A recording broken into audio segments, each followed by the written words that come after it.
तमाम तारीफ़ें उस क्रिएटर के लिए जिसने इस यूनिवर्स को एक मकसद के तहत पैदा किया है।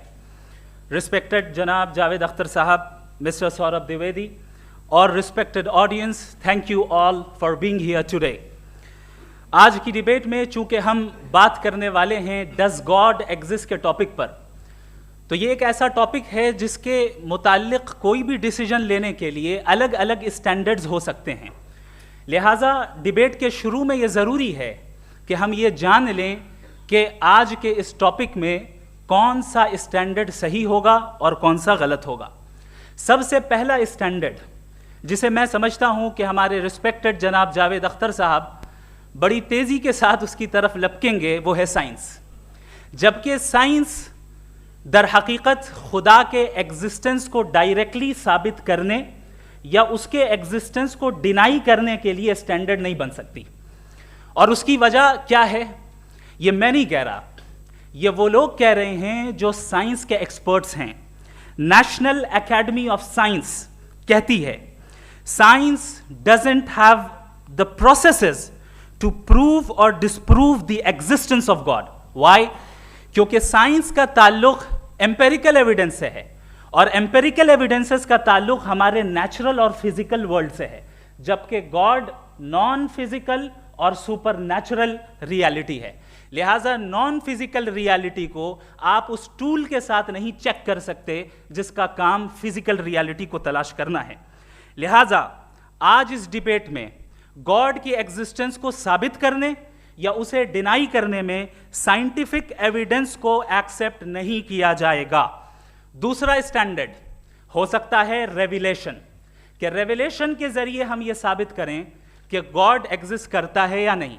लेकिन ये स्टैंडर्ड भी आज इररेलेवेंट है। क्यों? क्योंकि रेविलेशन मेरे नज़दीक सोर्स ऑफ नॉलेज है, वैलिड सोर्स ऑफ नॉलेज है, लेकिन हमारे जावेद अख्तर साहब के नज़दीक ये वैलिड सोर्स ऑफ नॉलेज नहीं है। लिहाजा आज की डिबेट में मैं एक भी एविडेंस किसी भी मजहबी स्क्रिप्चर से नहीं दूंगा ताकि जावेद अख्तर साहब के लिए वो अनएक्सेप्टेबल ना हो। तीसरा जो मेयार हो सकता है वो है ऑब्जर्वेशन, कि भाई कोई कहे कि हमें खुदा दिखाओ, अगर है तो दिखाओ, या ये कि खुदा के एग्जिस्टेंस पर एम्पेरिकल एविडेंस दो, तो ये है दर हकीकत गलत टूल का इस्तेमाल करना। ये ऐसा ही है कि जावेद साहब मुझसे ये मुतालबा करें कि मुफ्ती साहब आप मेटल डिटेक्टर के जरिए प्लास्टिक डिटेक्ट करके दिखाएं। अब चूंकि प्लास्टिक डिटेक्ट नहीं हो पा रही है लिहाजा plastic does not exist. No, you are using the wrong tool. इस टूल से प्लास्टिक को डिटेक्ट नहीं किया जाता। लिहाजा मैं समझता हूं कि गॉड के एग्जिस्टेंस पर एम्पेरिकल एविडेंस का मुतालबा करना एक बचकाना मुतालबा है और हमारे रिस्पेक्टेड जनाब जावेद अख्तर साहब इस स्टेज से अब बहुत आगे निकल चुके हैं। अब बचता है एक ही स्टैंडर्ड, और वो स्टैंडर्ड है अक्ल, लॉजिक, रीजनिंग। और यही वो स्टैंडर्ड है जिसके तहत गॉड की एग्जिस्टेंस को साबित किया जाएगा या गॉड की एग्जिस्टेंस को डिनाई किया जाएगा।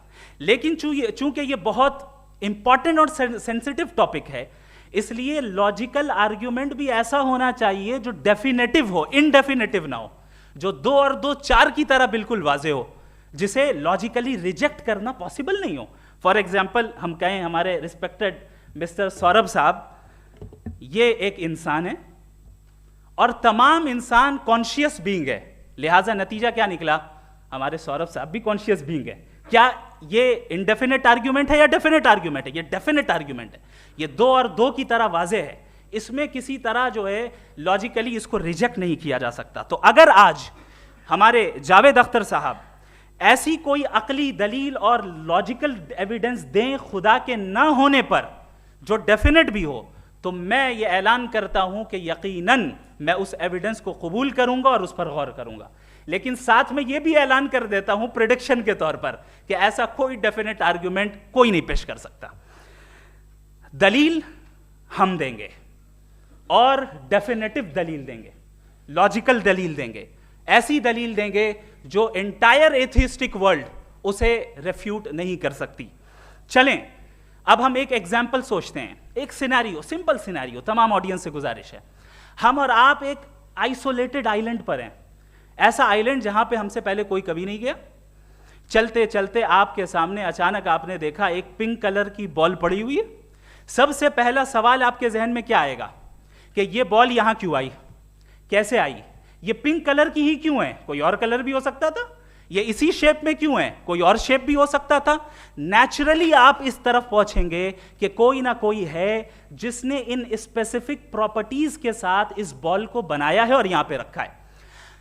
चूंकि आप जानते हैं कि ये जो बॉल है इसका एग्जिस्ट करना जरूरी नहीं है, ये एग्जिस्ट कर भी सकती थी, नहीं भी कर सकती थी, और एग्जिस्ट करना ही था तो किसी और फॉर्म में करती, किसी और कलर में करती। अब आप इस बॉल को एक्सपैंड करते चले जाएं, एक्सपैंड करते चले जाएं, एक्सपैंड करते चले जाएं, यहां तक कि ये बॉल यूनिवर्स के साइज की हो जाए। बताइए कि क्या साइज के बढ़ जाने से सवाल बदल जाएगा? हरगिज नहीं बदलेगा। अभी भी सवाल रहेगा ये यूनिवर्स कहां से आया, इन स्पेसिफिक प्रॉपर्टीज के साथ कहां से आया, क्यों आया, किसने बनाया, ये सवाल उस वक्त भी वैलिड रहेगा।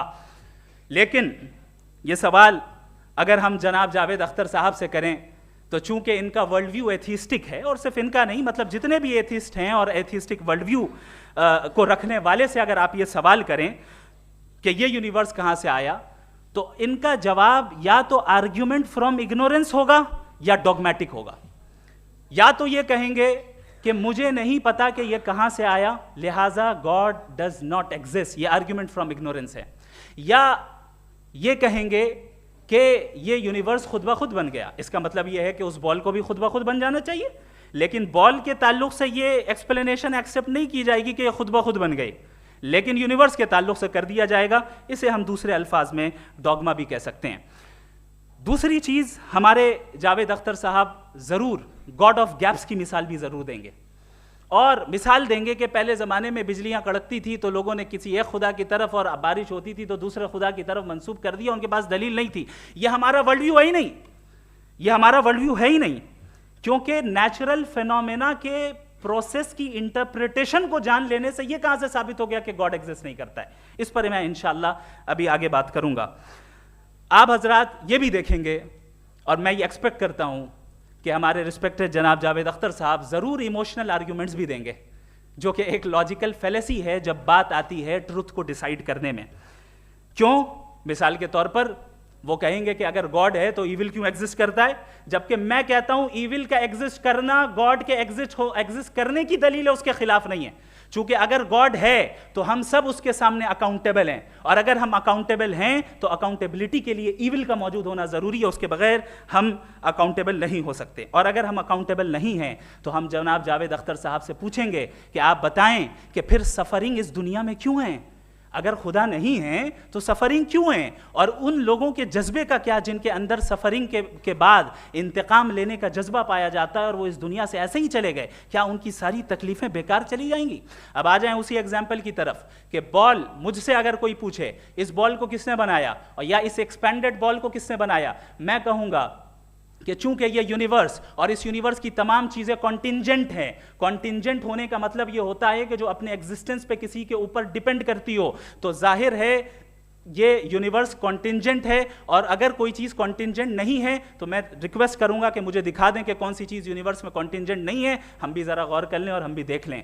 और जब कॉन्टिंजेंट चीजें मौजूद हैं तो फिलोसोफर्स की इस्तिलाह के मुताबिक, हम उस टर्मिनोलॉजी के मुताबिक हम उस जगह तक पहुंचते हैं और उस हस्ती तक पहुंचते हैं जिसे नेसेसरी बीइंग कहा जाता है, कि ये वो नेसेसरी बीइंग है जिसका मौजूद ना होना नामुमकिन हो। चूंकि अगर ये मौजूद ना हो तो सारी चीजें एग्जिस्टेंस में आएंगी ही नहीं, और ये सारी कॉन्टिंजेंट चीजें उसी के ऊपर डिपेंड करती हैं। अब अगर आप ये सवाल करते हैं कि फिर उस हस्ती को किसने बनाया, फिर उसका कॉज क्या है, फिर उसका कॉज क्या है, फिर उसका कॉज क्या है, और एंडलेसली चले जाएं, इसे हम कहते हैं इन्फिनिट रिग्रेस ऑफ कॉजेज, जो कि लॉजिकल फेलेसी है। कॉन्सेप्चुअली इन्फिनिटी पॉसिबल है। मिसाल के तौर पे न्यूमेरिकल्स 1 2 3 गिनते चले जाएं, इन्फिनिट नंबर्स हैं। मैं कॉन्सेप्चुअली बात नहीं कर रहा, प्रैक्टिकली रियलिटी में साबित करके दिखाएं कि infinite regress of causes possible हैं या नहीं। अगर पॉसिबल हैं तो हम मान लेंगे, मिसाल दे दें, और पॉसिबल नहीं है तो एक ही ऑप्शन बचता है जिसे हम कहते हैं नेसेसरी बीइंग। ऐसी नेसेसरी बीइंग जो इंडिपेंडेंट है, क्योंकि अगर वो डिपेंडेंट हुई तो वो नेसेसरी नहीं रहेगी। ऐसी इंडिपेंडेंट बीइंग जो इटर्नल है, अगर वो इटर्नल नहीं होगी, उसकी बिगिनिंग होगी तो वो खुद कॉन्टिंजेंट है। ऐसी बीइंग जो पावरफुल है, क्योंकि कॉन्टिंजेंट को एक्चुअलाइज करने के लिए पावर चाहिए। ऐसी बीइंग जो इंटेलिजेंट है और नॉलेजेबल है, क्योंकि ये यूनिवर्स स्पेसिफिक फॉर्म और स्पेसिफिक लॉज ऑफ नेचर के तहत प्रिसाइजली चल रहा है। Thank you. थैंक यू मुफ्ती साहब। मुफ्ती साहब को एक अच्छी खबर देना चाहूँगा कि मेरी नॉलेज साइंस के बारे में बड़ी मामूली है, तो आप फिक्र ना करें उसकी, लेकिन कुछ कॉमन सेंस है मुझ में। देखिए, ये खुदा का तस्वुर कोई नया तस्वुर नहीं है, ये सदियों से रहा है। ये कुछ रिलीजन 3000 साल पुराने होंगे, 4000 साल पुराने होंगे, लेकिन इंसान कोई 10,000 12,000 साल से एग्जिस्ट करता है होमोसेपियन की शक्ल में, और हमेशा कुछ ना कुछ मज़हब रहे। ये मज़हब जाहिलों के नहीं थे, ये मज़हब एक ऐसी ग्रीक सोसाइटी के थे जहाँ बड़े बड़े फिलोसफर्स पैदा हुए। ये मज़हब इजिप्शियंस के थे जिन्होंने पिरामिड्स बनाए थे। ये रोमन्स के थे कि जिनका आर्किटेक्चर और सेनेट यानी पहली बुनियाद डेमोक्रेसी की लिमिटेड थी, मगर डेमोक्रेसी थी, ये उन लोगों ने किए थे। तो इनका जो जुपिटर था, रा था, ज़्यूस था, उन्हें उस पर इतना ही एतमाद था जितना आज किसी मजहबी आदमी को अपने खुदा पे होगा। क्रिश्चियनिटी आने से पहले यूरोप में एक मज़हब था, जर्मेनिक रिलीजन। उसका एक खुदा था, उसकी एक बीवी थी, उसके 2 बेटे थे, एक बेटी थी। फिर जर्मनी में जब यूरोप में क्रिश्चियनिटी आई तो वो खुदा, उसकी बीवी और पूरे ख़ानदान चला गया। तो हमने, अगर हम हिस्ट्री देखें तो खुदा जो हैं वो ज़्यादातर फ़ानी हैं, वो हमेशा रहे नहीं। और वो जो लोग इन्हें मानते थे उनको आप कहें वो तो जाहिल थे, उन्हें तो कुछ पता ही नहीं था, ऐसा नहीं है। वो अपने वक्त में बड़े काबिल लोग थे और अपने वक्त में उन्होंने बड़े बड़े काम किए हैं, फिलोसफर्स थे, साइंटिस्ट थे, लेकिन उनका मज़हब कहाँ गया, उनके खुदा कहाँ गए? आज जो खुदा हैं दुनिया में लोग उन्हें मानते हैं। आपको क्या मालूम कि कितने बरसों के बाद क्या होने वाला है? हम यूरोप में देखते हैं तो चर्च खाली हैं। तो वक्त के साथ चीज़ें बदलती हैं। जहाँ तक इसका ताल्लुक़ है मज़हबों का, हर मज़हब आपसे एक चीज़ मांगता है, फेथ। ये फेथ क्या चीज़ होती है? What is the difference between faith and belief? ये तो बहुत ही अहमकाना बात होगी कि कोई आदमी कहे साहब अगर खुदा है तो मुझे दिखाइए। ये तो जाहिलाना बात हुई। मैंने तो नॉर्थ पोल नहीं देखा है, मगर मैं मानता हूँ कि नॉर्थ पोल है। मैं क्यों मानता हूँ? इसलिए कि अगर ये दुनिया राउंड है तो उसका कोई टॉप होगा। कुछ लोग हैं जो वहाँ गए भी हैं, कॉमन सेंस कहता है कि ऐसा होगा, सबूत है, गवाह है, रीज़न है। तो ये मेरा फेथ नहीं है। तो फेथ में और बिलीफ में डिफरेंस क्या है? जो मज़हब मांगता है आपसे, हर मज़हब फेथ मांगता है। फेथ का मतलब ये है कि ना कोई गवाह हो, ना कोई सबूत हो, ना कोई रैशनल हो, ना कोई लॉजिक हो, ना कोई प्रूफ हो, मगर तुम एक बात को मानो। ये है फेथ। वरना बिलीफ होता। अगर इसमें कुछ भी सबूत होते, गवाह होते, तो फिर इसे आप बिलीफ कहते हैं। जैसे मेरा बिलीफ है कि नॉर्थ पोल है, मेरा फेथ थोड़ी है।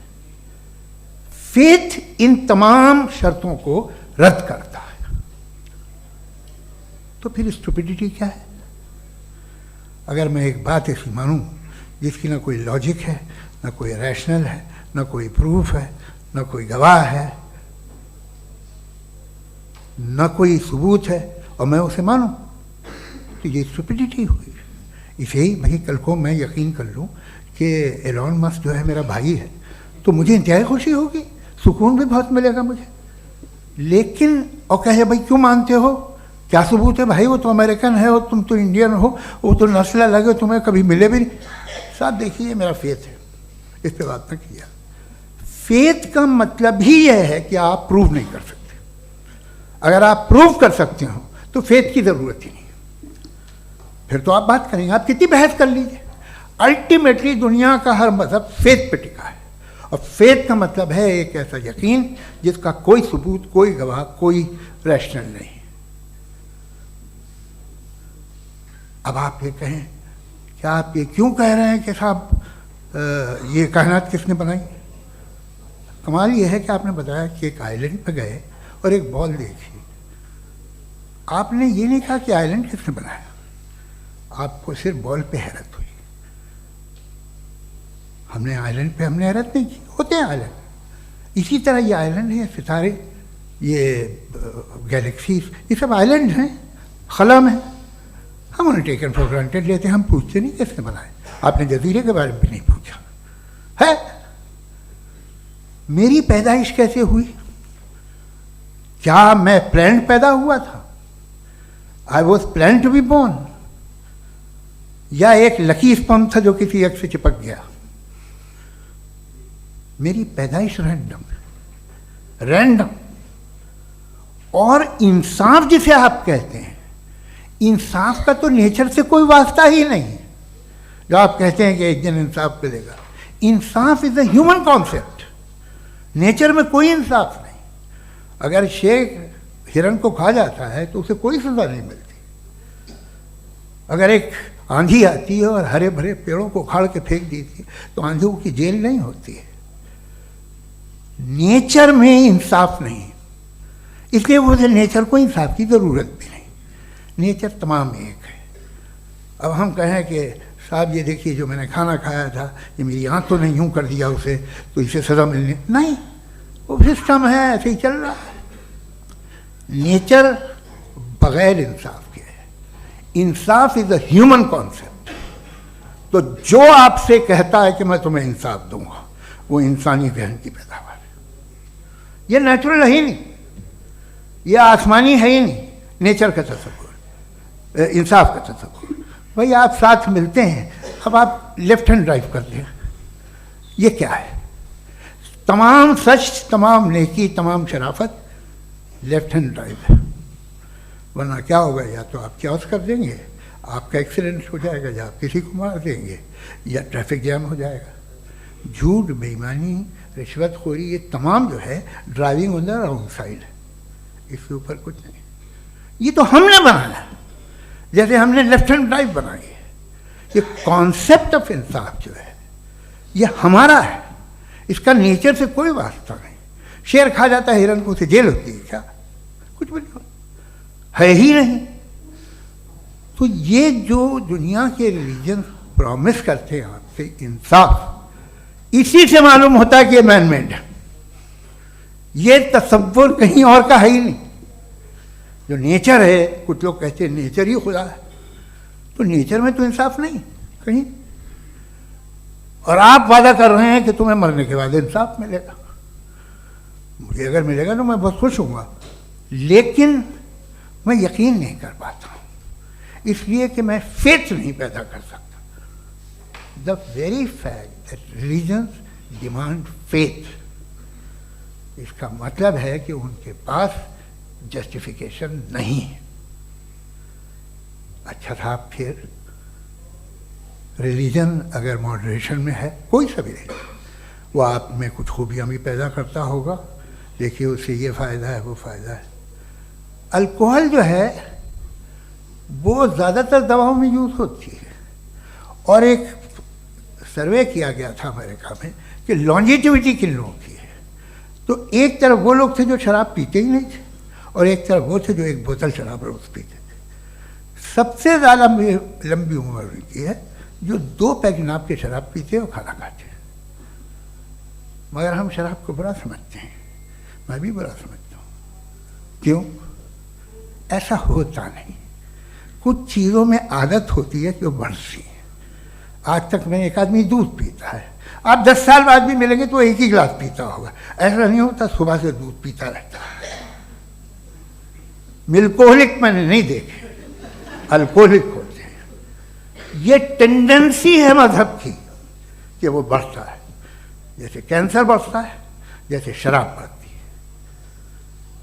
कुछ लोग होंगे जो उसे सही तरह से यूज़ करते हैं। मुझे यकीन है कि हमारे मुफ्ती साहब भी उनमें से एक हैं, इनसे बहुत खुशी हुई मुझे इनसे मिलकर।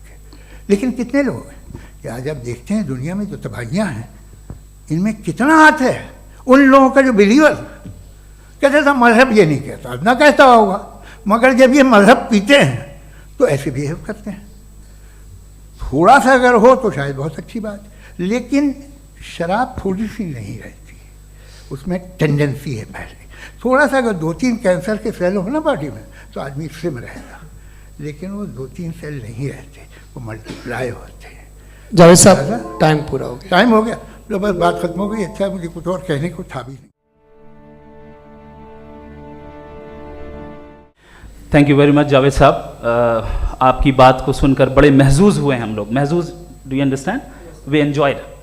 ओके, अब थोड़ा सा लॉजिकली उसको हम लोग देखते हैं। दरअसल हम लोगों ने कल गुजारिश की थी मुफ्ती साहब से भी, जावेद साहब से भी, कि हिंदुस्तानी ज़बान आम फहम सबको समझ में आ जाए और जहाँ कहीं आप मुश्किल शब्द इस्तेमाल करें वहाँ बताते भी चलें।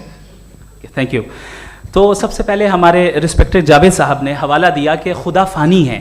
कितने मजहब आगे चले गए, किसी ने जुपिटर को खुदा माना, किसी ने किसी को माना। मैं कहता हूँ जिसने कॉन्टिंजेंट चीज़ को खुदा माना, गलत माना, वो खुदा ही नहीं, वो खुदा ही नहीं है। हम तो नेसेसरी बीइंग को साबित करने बैठे हैं, वो नेसेसरी कॉज जो इटरनल है, जो अबदी भी है और अजली भी है। हम किसी और को साबित करने नहीं बैठे। दूसरी चीज़ उन्होंने कहा कि फेथ एंड बिलीफ, ये एक ऐसी डेफिनेशन है फेथ की जो इन्होंने पहली मर्तबा पेश की है, या माफ़ कीजिएगा, इन्होंने पहली मर्तबा पेश नहीं की है, रिचर्ड डॉकिंस ने पहली मर्तबा पेश की है। मुझे मालूम है ये सोर्स कहाँ से है। एपिस्टेमोलॉजिकली फेथ और बिलीफ का फर्क आप इस तरह नहीं कर सकते सर। फेथ सही भी होता है, गलत भी होता है, बिलीफ सही भी होता है, गलत भी होता है। जो लॉजिक, रीजन और एविडेंस से बैक्ड होगा वो फेथ सही होगा। और आप जिस फेथ की बात कर रहे हैं कि इलॉजिकल है और उसके पीछे नहीं है, तो we are on the same page. हम नहीं मानते उस फेथ को, जो फेथ ऐसा हो जिसके पीछे कोई लॉजिक ना हो, एविडेंस ना हो, हम नहीं मानते। हम तो उस फेथ के कायल हैं जिसके पीछे लॉजिक हो और एविडेंस हो। तो बिलीफ सही भी होता है, गलत भी होता है, फेथ भी सही होता है और गलत भी होता है। तो आज फेथ और बिलीफ के डिफरेंस पे बात नहीं हो रही है। आज आप चाहे फेथ एक्सेप्ट कर लें या बिलीफ एक्सेप्ट कर लें, आज ये बात होगी कि ट्रूथ क्या है, चाहे ट्रू बिलीफ सही है या ट्रू फेथ सही है, और फॉल्स फेथ क्या है और फॉल्स बिलीफ क्या है, बात इस पे हो रही। दूसरी चीज इन्होंने पूछा, स्टुपिडिटी फिर क्या है? अगर फेथ रिलीजन स्टुपिडिटी नहीं है तो और क्या है? चूंकि फेथ का मुतालबा करते हैं तो स्टुपिडिटी क्या है? मैं कहता हूं स्टुपिडिटी एथिज्म है। उसकी वजह यह है कि आप एक सड़क पे जा रहे हो और आप किसी गार्डन में जाएं और देखें वहां लिखा है फूलों के साथ, I love Javed Akhtar, and I really do, I love you sir. So जब आप वहां पर पहुंचे तो वहां पहुंचकर अब ये बताएं, क्या आप ये कहेंगे wow what a natural selection? ये क्या नेचुरल सिलेक्शन है? नहीं, ये प्रिसाइजली डिजाइंड है, इसके पीछे डिजाइनर है। लिहाजा अगर कोई एक ऐसी कॉमन सेंस की बात को कबूल नहीं कर रहा है कि यूनिवर्स जो इतने प्रिसाइजली काम कर रहा है, हम कह दें कि खुद ब खुद बन गई, मैं समझता हूं इससे बड़ी स्टुपिडिटी और कुछ नहीं है। ये इरैशनल चीज है। फिर हमारे सर ने कहा कि आपने बॉल पे फोकस किया, आइलैंड पे फोकस नहीं किया। अरे आइलैंड को किसने बनाया यही समझाने के लिए तो बॉल की मिसाल दे रहा हूं। और बॉल भी कॉन्टिंजेंट है, आइलैंड भी कॉन्टिंजेंट है, दोनों नेसेसरी बीइंग का मुतालबा करते हैं। आगे इन्होंने कहा कि नेचर में कोई इंसाफ नहीं है, हम डिसाइड करते हैं कि मोरालिटी क्या होती है, इंसाफ क्या होता है, हम डिसाइड करते हैं। जैसे ड्राइविंग सीट में ट्रैफिक वाला, ये तो किसी खुदा ने नहीं कहा, ये है, इसे कहते हैं फॉल्स इक्विवेलेंस। ये एक लॉजिकल फेलेसी है। आपने जो है मिसाल दी ड्राइविंग की और ट्रैफिक की, ये सब्जेक्टिव मोरालिटी है। आप सब्जेक्टिव मोरालिटी को मिसाल बनाकर ऑब्जेक्टिव मोरालिटी के ऊपर नहीं थोप सकते। इंसाफ ये ऑब्जेक्टिव मोरालिटी है। अगर आप ये कहते हैं कि नेचर में इंसाफ नहीं है, तो इंसाफ का न होना ये नेचुरल हुआ, तो फिर नेचर को नेचर रहने दे, क्यों हम इतना स्ट्राइव कर रहे हैं दुनिया में इंसाफ लाने के लिए? ये तो इलॉजिकल बात है, इरैशनल बात है। इसलिए बहुत सी चीजें ऐसी हैं जो ऑब्जेक्टिवली जो है इविल या गुड हैं, और बहुत सी चीजें ऐसी हैं जो सब्जेक्टिवली हैं। सब्जेक्टिवली जो मोरल होता है या इमोरल होता है, उसको हम सोशल कंसेंसस से या पर्सनल प्रेफरेंस से डिसाइड करते हैं। लेकिन जो ऑब्जेक्टिव मोरालिटी है, जिसमें इंसाफ आया, जो इन्होंने बार बार रिपीट किया, ये ऑब्जेक्टिव है, सब्जेक्टिव नहीं है। अगर आप कहते हैं ये सब्जेक्टिव है, तो मेरा सवाल आपसे ये है, क्या सोशल कंसेंसस के जरिए अगर जुल्म को सही करार दे दिया जाएगा तो आप जुल्म को जस्टिफाई करेंगे? दूसरी चीज इन्होंने ये कहा कि 2 पैक शराब पी लें तो वो उतने पे नहीं रहता, बढ़ जाता है। यही मामला मजहब के साथ है। 2 पैक आप पी लें, बढ़ेगा। तो ये एक ऐसी मिसाल है, इसको कहीं भी फिट कर लें कि आप एथिज्म पे जब फिट करें, जब आप 2 पैक एथिज्म का लेंगे ना, तो वो बढ़ बढ़ के नॉर्थ कोरिया बनेगा। Thank you. मुझे इस बात की खुशी है कि मुफ्ती साहब ने भी मान लिया कि नेचर में कोई इंसाफ नहीं है।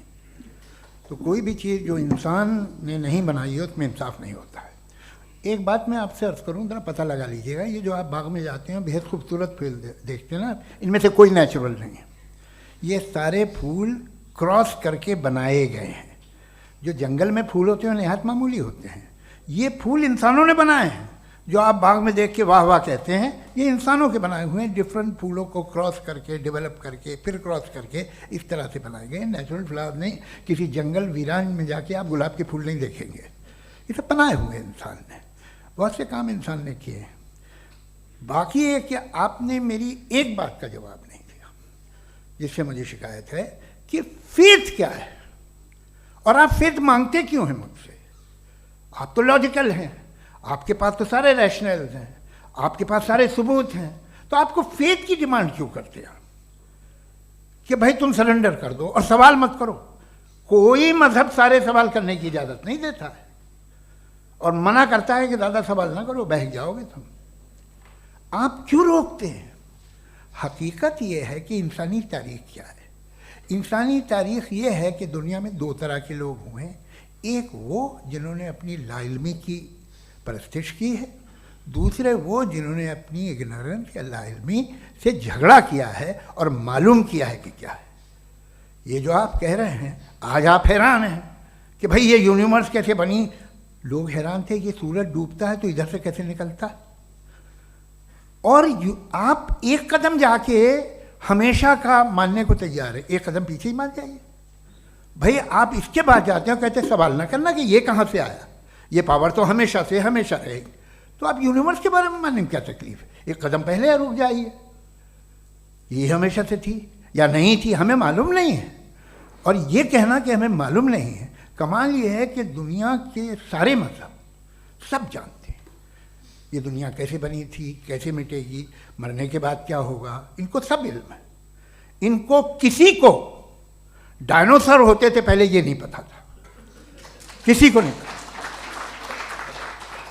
किसी भी दुनिया की मजहबी किताब में डायनासोर का जिक्र नहीं है।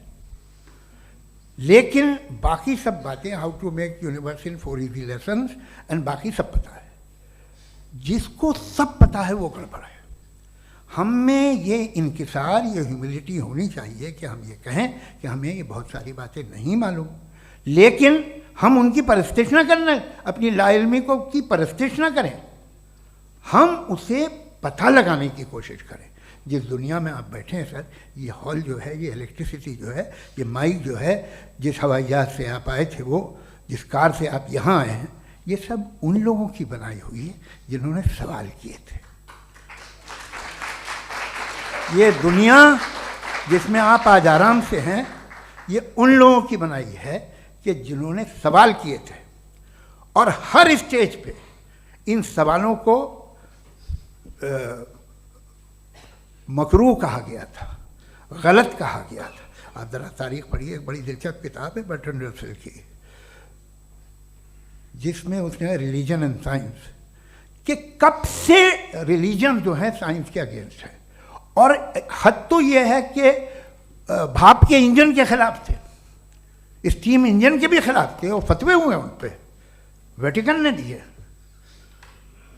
तो ये हमेशा, अभी जैसे ही ये राइट विंगर आते हैं अमेरिका में पावर में, तो वो जो अपना ये क्या बोलते हैं उसे, सीड क्या बेटे, सीड क्या जो, हाँ नहीं सीड जो होते हैं जिन पे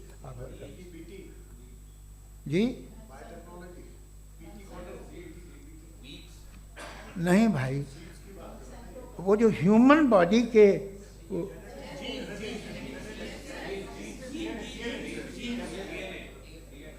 उस पर रिसर्च बंद हो जाती है, रिपब्लिकन नहीं करने देते। अरे भाई इतना डर क्या है तुम्हें? एक ज़माने में बहुत नाराज़ थे ये सारे मजहबी लोग कि ये इंसान तो इंसान बनाने की कोशिश कर रहा है। आपको क्या तकलीफ भाई, बना ले तो बना लेने दो, ये खौफ क्या है? और ये सब आज जो आप कह कर रहे हैं नामुमकिन है, ये कैसे हुआ? मुझे एक किस्सा याद आता है। जब मैं 6ठी क्लास में था तो मैं मैथमेटिक्स में बहुत वीक था, तो एक टीचर रख दिया गया, उसने 1 2 3 4 5 6 7 को सिखा दिया मुझे। वो दिन मैं भूल नहीं सकता हूँ मुफ्ती साहब, जिस दिन उसने ये बताया कि 1/2 क्या होता है और 3/4 क्या होता है, मुझे ऐसा लगा कि मेरा सर बीच से फट जाएगा। यह आदमी कह रहा है कि जो दीवार के अंदर जाओ वॉक करते हुए। आज हंसता हूँ मैं इस बात पे। तो आज जो बातें आपके जहन से बिल्कुल परे हैं और आप हैरान होते हो उन्हें देख के, एक वक्त आएगा कि मामूली लगेंगे।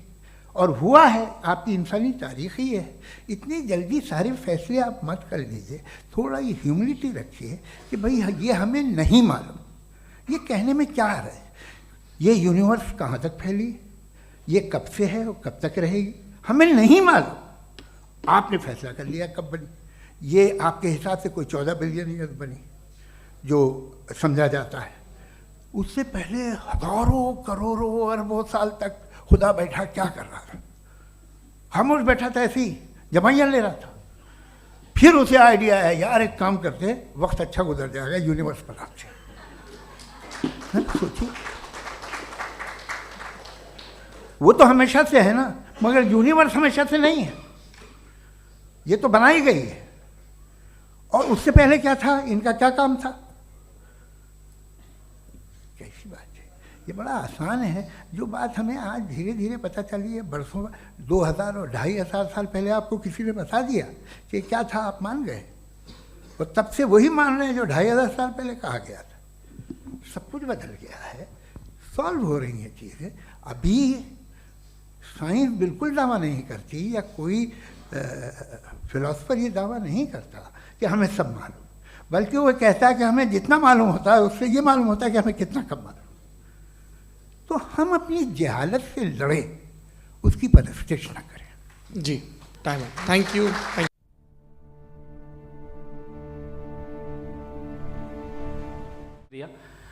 जनाब जावेद अख्तर साहब कई मर्तबा दोहरा रहे हैं कि फेथ का मतलब बताइए, फेथ का मतलब बताइए। मैंने बता दिया, फेथ सही भी होता है, गलत भी होता है। और आज हम फेथ पे बात नहीं कर रहे, हम ट्रुथ और डज गॉड एग्जिस्ट पे बात कर रहे हैं। क्या डज गॉड एग्जिस्ट, ये ट्रुथ यानी गॉड है या नहीं है, इसमें से दोनों ट्रुथ क्या है। अब आप उसे फेथ कह लें, बिलीफ कह लें, नॉट माई बिजनेस। उसके बाद आपने कहा कि भाई सवाल करने से मजहब रोकता है।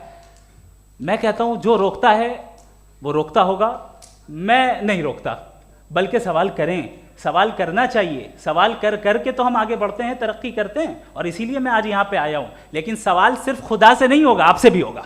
सवाल एथिज्म से भी होगा, सवाल सिर्फ मजहब से नहीं होगा, सबसे होगा। और आज मैं सवाल करूंगा और उम्मीद है कि आप जवाब देंगे। अभी तक आपने वैसे कॉन्टिंजेंसी आर्ग्यूमेंट का कोई जवाब नहीं दिया है। चलें, आपने कहा यूनिवर्स के बारे में इटर्नल क्यों नहीं बोल देते। ये चूंकि लॉजिकली पॉसिबल ही नहीं है कि यूनिवर्स इटर्नल हो। यूनिवर्स एक कॉन्टिंजेंट चीज है जो टाइम एंड स्पेस के पाबंद है, टाइम एंड स्पेस से बाउंड है। जो टाइम एंड स्पेस से बाउंड होगा वो कॉन्टिंजेंट होगा, जो कॉन्टिंजेंट होगा वो उसकी बिगिनिंग हुई होगी, जिसकी बिगिनिंग हुई होगी वो इटर्नल नहीं हो सकता। ये तो कॉमन सी बात है। आपने कहा कि किसी मजहबी किताब में डायनासोर का जिक्र नहीं है। अफसोस कि आज तक किसी मैथमेटिक्स के किताब में मुझे डायनासोर का जिक्र नहीं मिला। तो इसका मतलब मैथमेटिक्स की किताब बेकार है? नहीं, उसका वो टॉपिक नहीं है। रेवलेशन का और मजहबी किताबों का टॉपिक ये नहीं है कि आपको आके बताए साइकिल कैसे बनाते हैं, या आकर ये बताएं कि जो है डायनासोर कब था। वो तो मोरालिटी सिखाने आया है, गॉड के बारे में बताने आया, नॉन फिजिकल रियलिटी की हकीकत को सिखाने के लिए आया। रिलीजियन साइंस को रोकता है? नहीं रोकता। अगर रोकता है तो गलत करता है। रिलीजियन साइंटिज्म को रोकता है, जिसमें हमारे जावेद साहब मुब्तला हैं। साइंस और साइंटिज्म में फर्क है। साइंटिज्म यह है कि आप समझें कि साइंस और साइंटिफिक मेथोडोलॉजी ये नॉलेज को हासिल करने का वाहिद सोर्स ऑफ नॉलेज है। यह है साइंटिज्म। हम इसे रिजेक्ट करते हैं। हम साइंस को तो तरक्की करते हैं, भाई आप हमारी पूरी तारीख कर लें, पढ़ लें तो आपको पता चल जाएगा। बहरहाल ये अलग टॉपिक है। उसके बाद इन्होंने एक लफ्ज़ कहा, वेटिकन ने फतवा दिया। वेटिकन का फतवे से कोई ताल्लुक नहीं है, दोनों कॉन्ट्राडिक्टरी अल्फाज हैं। उसके बाद उन्होंने कहा कि भाई हमें नहीं मालूम। अगर नहीं मालूम तो क्लियरली कह देना कि नहीं मालूम है, इसमें क्या हर्ज है। तो वही तो मैं कह रहा हूं ना कि आप कह दें कि नहीं मालूम, लेकिन क्लेम क्यों कर रहे हैं कि गॉड एग्जिस्ट नहीं कर रहा है।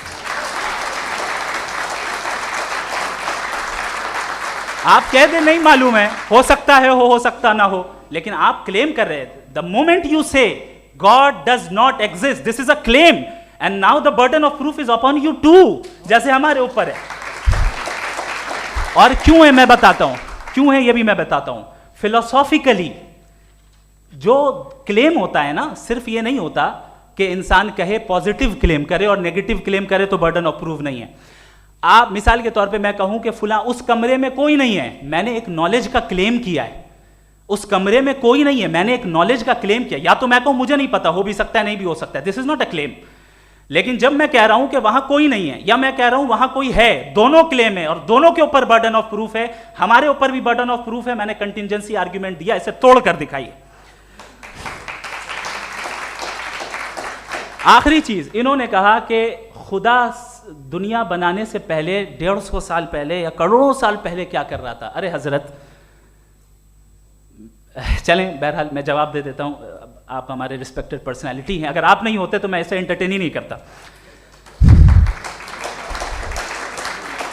टाइम, ये 100 साल पहले या 100 साल बाद, पहले बाद में अभी, ये वो अल्फाज हैं जिनका ताल्लुक टाइम से है। टाइम शुरू ही हुआ है यूनिवर्स की बिगिनिंग के बाद, तो उसके पहले खुदा क्या कर रहा था, सवाल इलॉजिकल है, ये फेलेसी है। यानी आप ये कह रहे हैं कि यूनिवर्स के बनने से पहले खुदा क्या कर रहा था, टाइम के बनने से पहले, पहले का ताल्लुक टाइम से, टाइम उस वक्त था ही नहीं, तो ये सवाल ही इनवैलिड है खुदा के ताल्लुक से। दूसरी चीज, आर्ग्यूमेंट ऑफ कंटिजेंसी जो मैंने आपके सामने पेश की है, आपने बार बार ये प्रूफ किया और ये कह रहे हैं कि गॉड ऑफ गैप्स।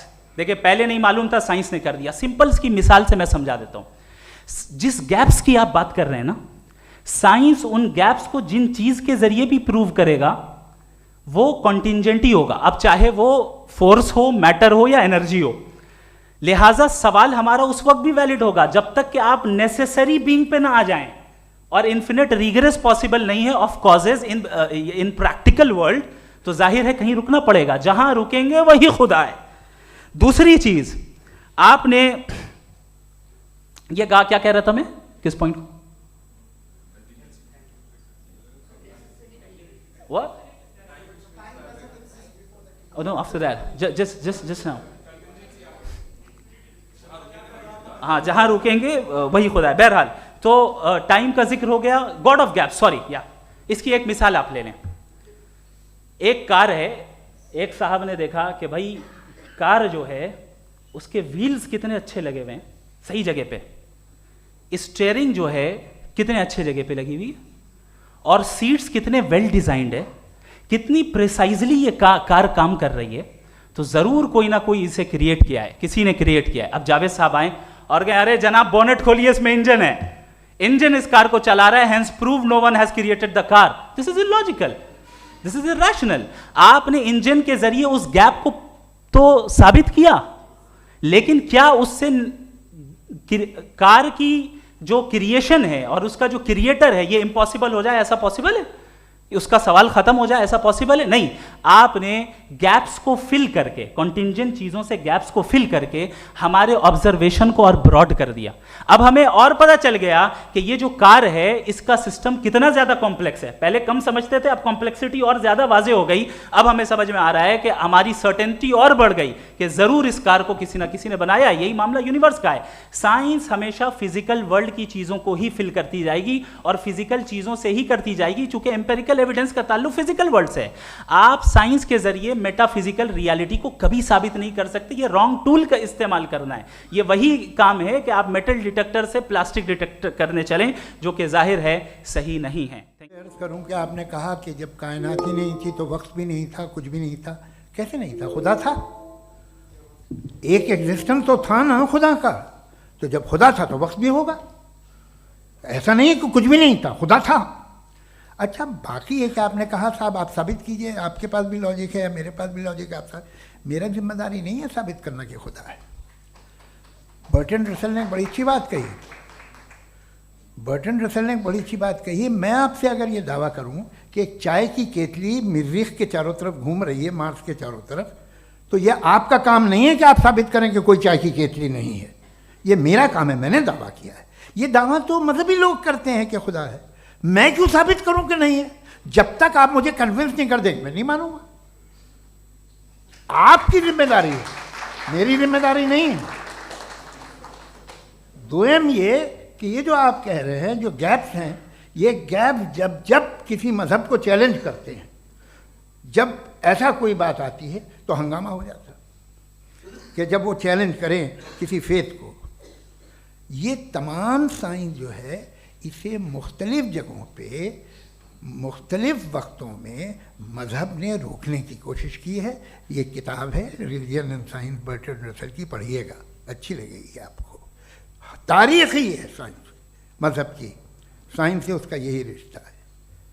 अच्छा, अब ये हम सोचें कि बहरहाल ये वजूद जो है मज़हब और ये बिलीव इन गॉड इंसान को बेहतर बना देता है, तो एक काम कीजिए, हिंदुस्तान वर्ल्ड का नक्शा लीजिए और मार्क कीजिए कि रिलीजन कहाँ कहाँ ज़्यादा है, कहाँ कहाँ, चाहे वो लैटिन अमेरिका हो या मिडल ईस्ट हो या फार ईस्ट हो या हिंदुस्तान के वो इलाके जहाँ मजहबियत ज़्यादा है। रख दीजिए नक्शा अलग।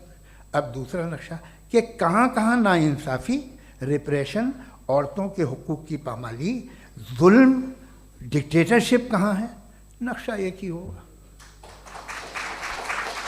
तो आप मुझे बताएं कि जो इसका तरकीब इस्तेमाल क्या है, खुदा का तरकीब इस्तेमाल तो बताइए। आप छोटी सी दवा सड़क पे बेचते हैं, उसकी भी तरकीब इस्तेमाल बताते हैं। इसके इस्तेमाल से तो फ़ायदा नहीं हुआ किसी को। जो सारे के सारे ख़राब मुल्क हैं, ख़राब समाज है, वो सारे जुल्म खुदा के नाम पे करते हैं। वो गलत करते हैं, सही करते हैं, मुझे क्या लेना देना उससे। इस्तेमाल से मालूम होता ना। एक विस्की की बोतल कभी शायद देखी हो आपने, लाल रंग की होती है, उस पर रोशनी और छपड़ा इंतहाई खूबसूरत लगती है, क्या बिगाड़ रही है किसी का, उसका इस्तेमाल गलत है, इसलिए आप उसे नापसंद करते हैं।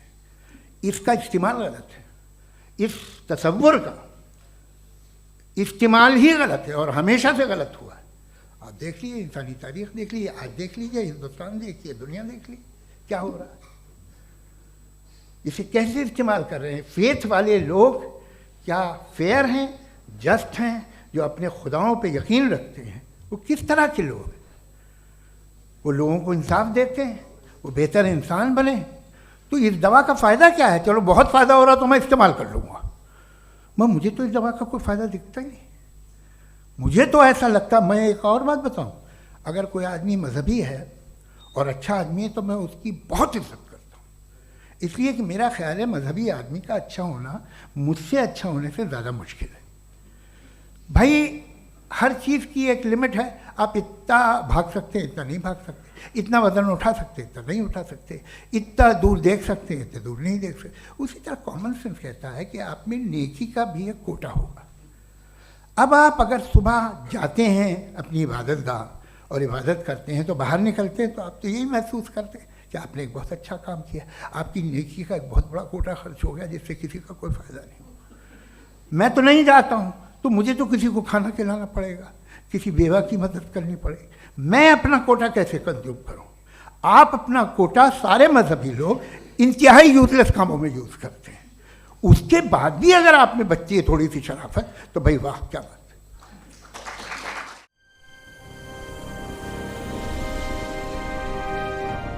असल में जो हकीकी प्रॉब्लम है, असल प्रॉब्लम है, वो ये है कि जावेद साहब के पास कॉन्सेप्ट ऑफ गॉड क्लियर नहीं है।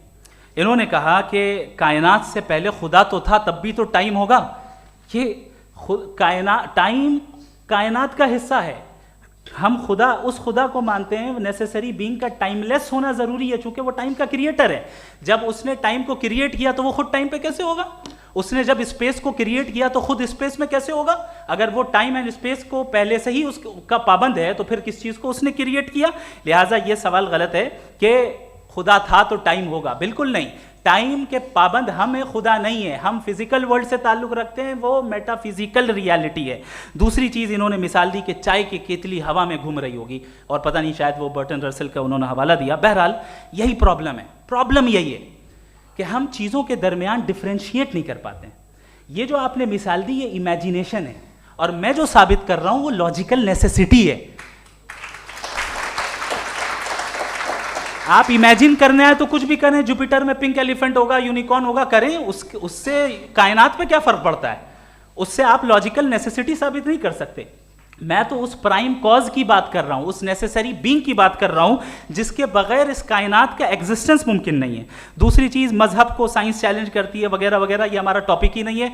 मैं मैं इस पे बात करूंगा तो फिर मेरा वक्त चला जाएगा। मजहब के ऊपर चूंकि हमारी डिस्कशन नहीं है, साइंस को मजहब और बिलखुसूस मैं और हमारा वर्ल्ड व्यू कम अज़ कम साइंस को पीछे नहीं करता है, साइंटिज्म की मजम्मत करता है। इसकी वजाहत मैंने पहले कर दी।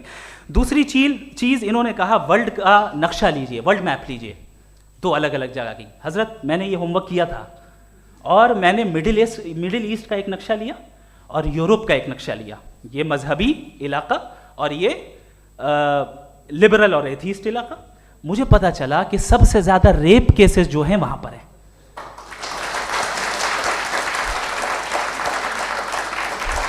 मुझे ये पता चला यूएन की रिपोर्ट के मुताबिक, मैं ये अपने घर से नहीं लेके आ रहा, कि जो वर्किंग वुमेन है यूरोपियन कंट्रीज में, उसमें 81% वुमेन सेक्सुअल हैरेसमेंट का वर्क में शुमार हो रही है। ये मिडिल ईस्ट में नहीं हो रहा है, वो मजहबी लोग हैं इसलिए नहीं हो रहा है। दूसरी चीज आपने ये कहा कि मजहबी आदमी का अच्छा होना हमारे अच्छे होने से बहुत मुश्किल है, बहुत मुश्किल है। तो इसका मतलब यह है कि गॉड के अलावा आपके पास अच्छे और बुरे का कोई स्टैंडर्ड है। मैं चाहूंगा कि कन्वर्सेशनल स्टाइल वाली डिस्कशन और सेगमेंट पे इसी पे बात कर लेते हैं। Thank you very. देखिए, पहले तो ये बात कि ये मिसाल गलत नहीं है, गलत है। इन्होंने पहले ही हमको डिसार्म कर दिया। कह लिया अकल से मामला सॉल्व नहीं हो सकता, लॉजिक से आप पहुंच नहीं सकते। ये एक मेटाफिजिकल चीज़ है। मेटाफिजिकल अजीब सा लफ्ज़ है, ठीक से किसी को माने नहीं मालूम इसके, तो ऐसा लगता है कुछ बड़ी चीज़ है। अरे भाई क्या होता है मेटाफिजिकल, बताओ, खड़ी हो।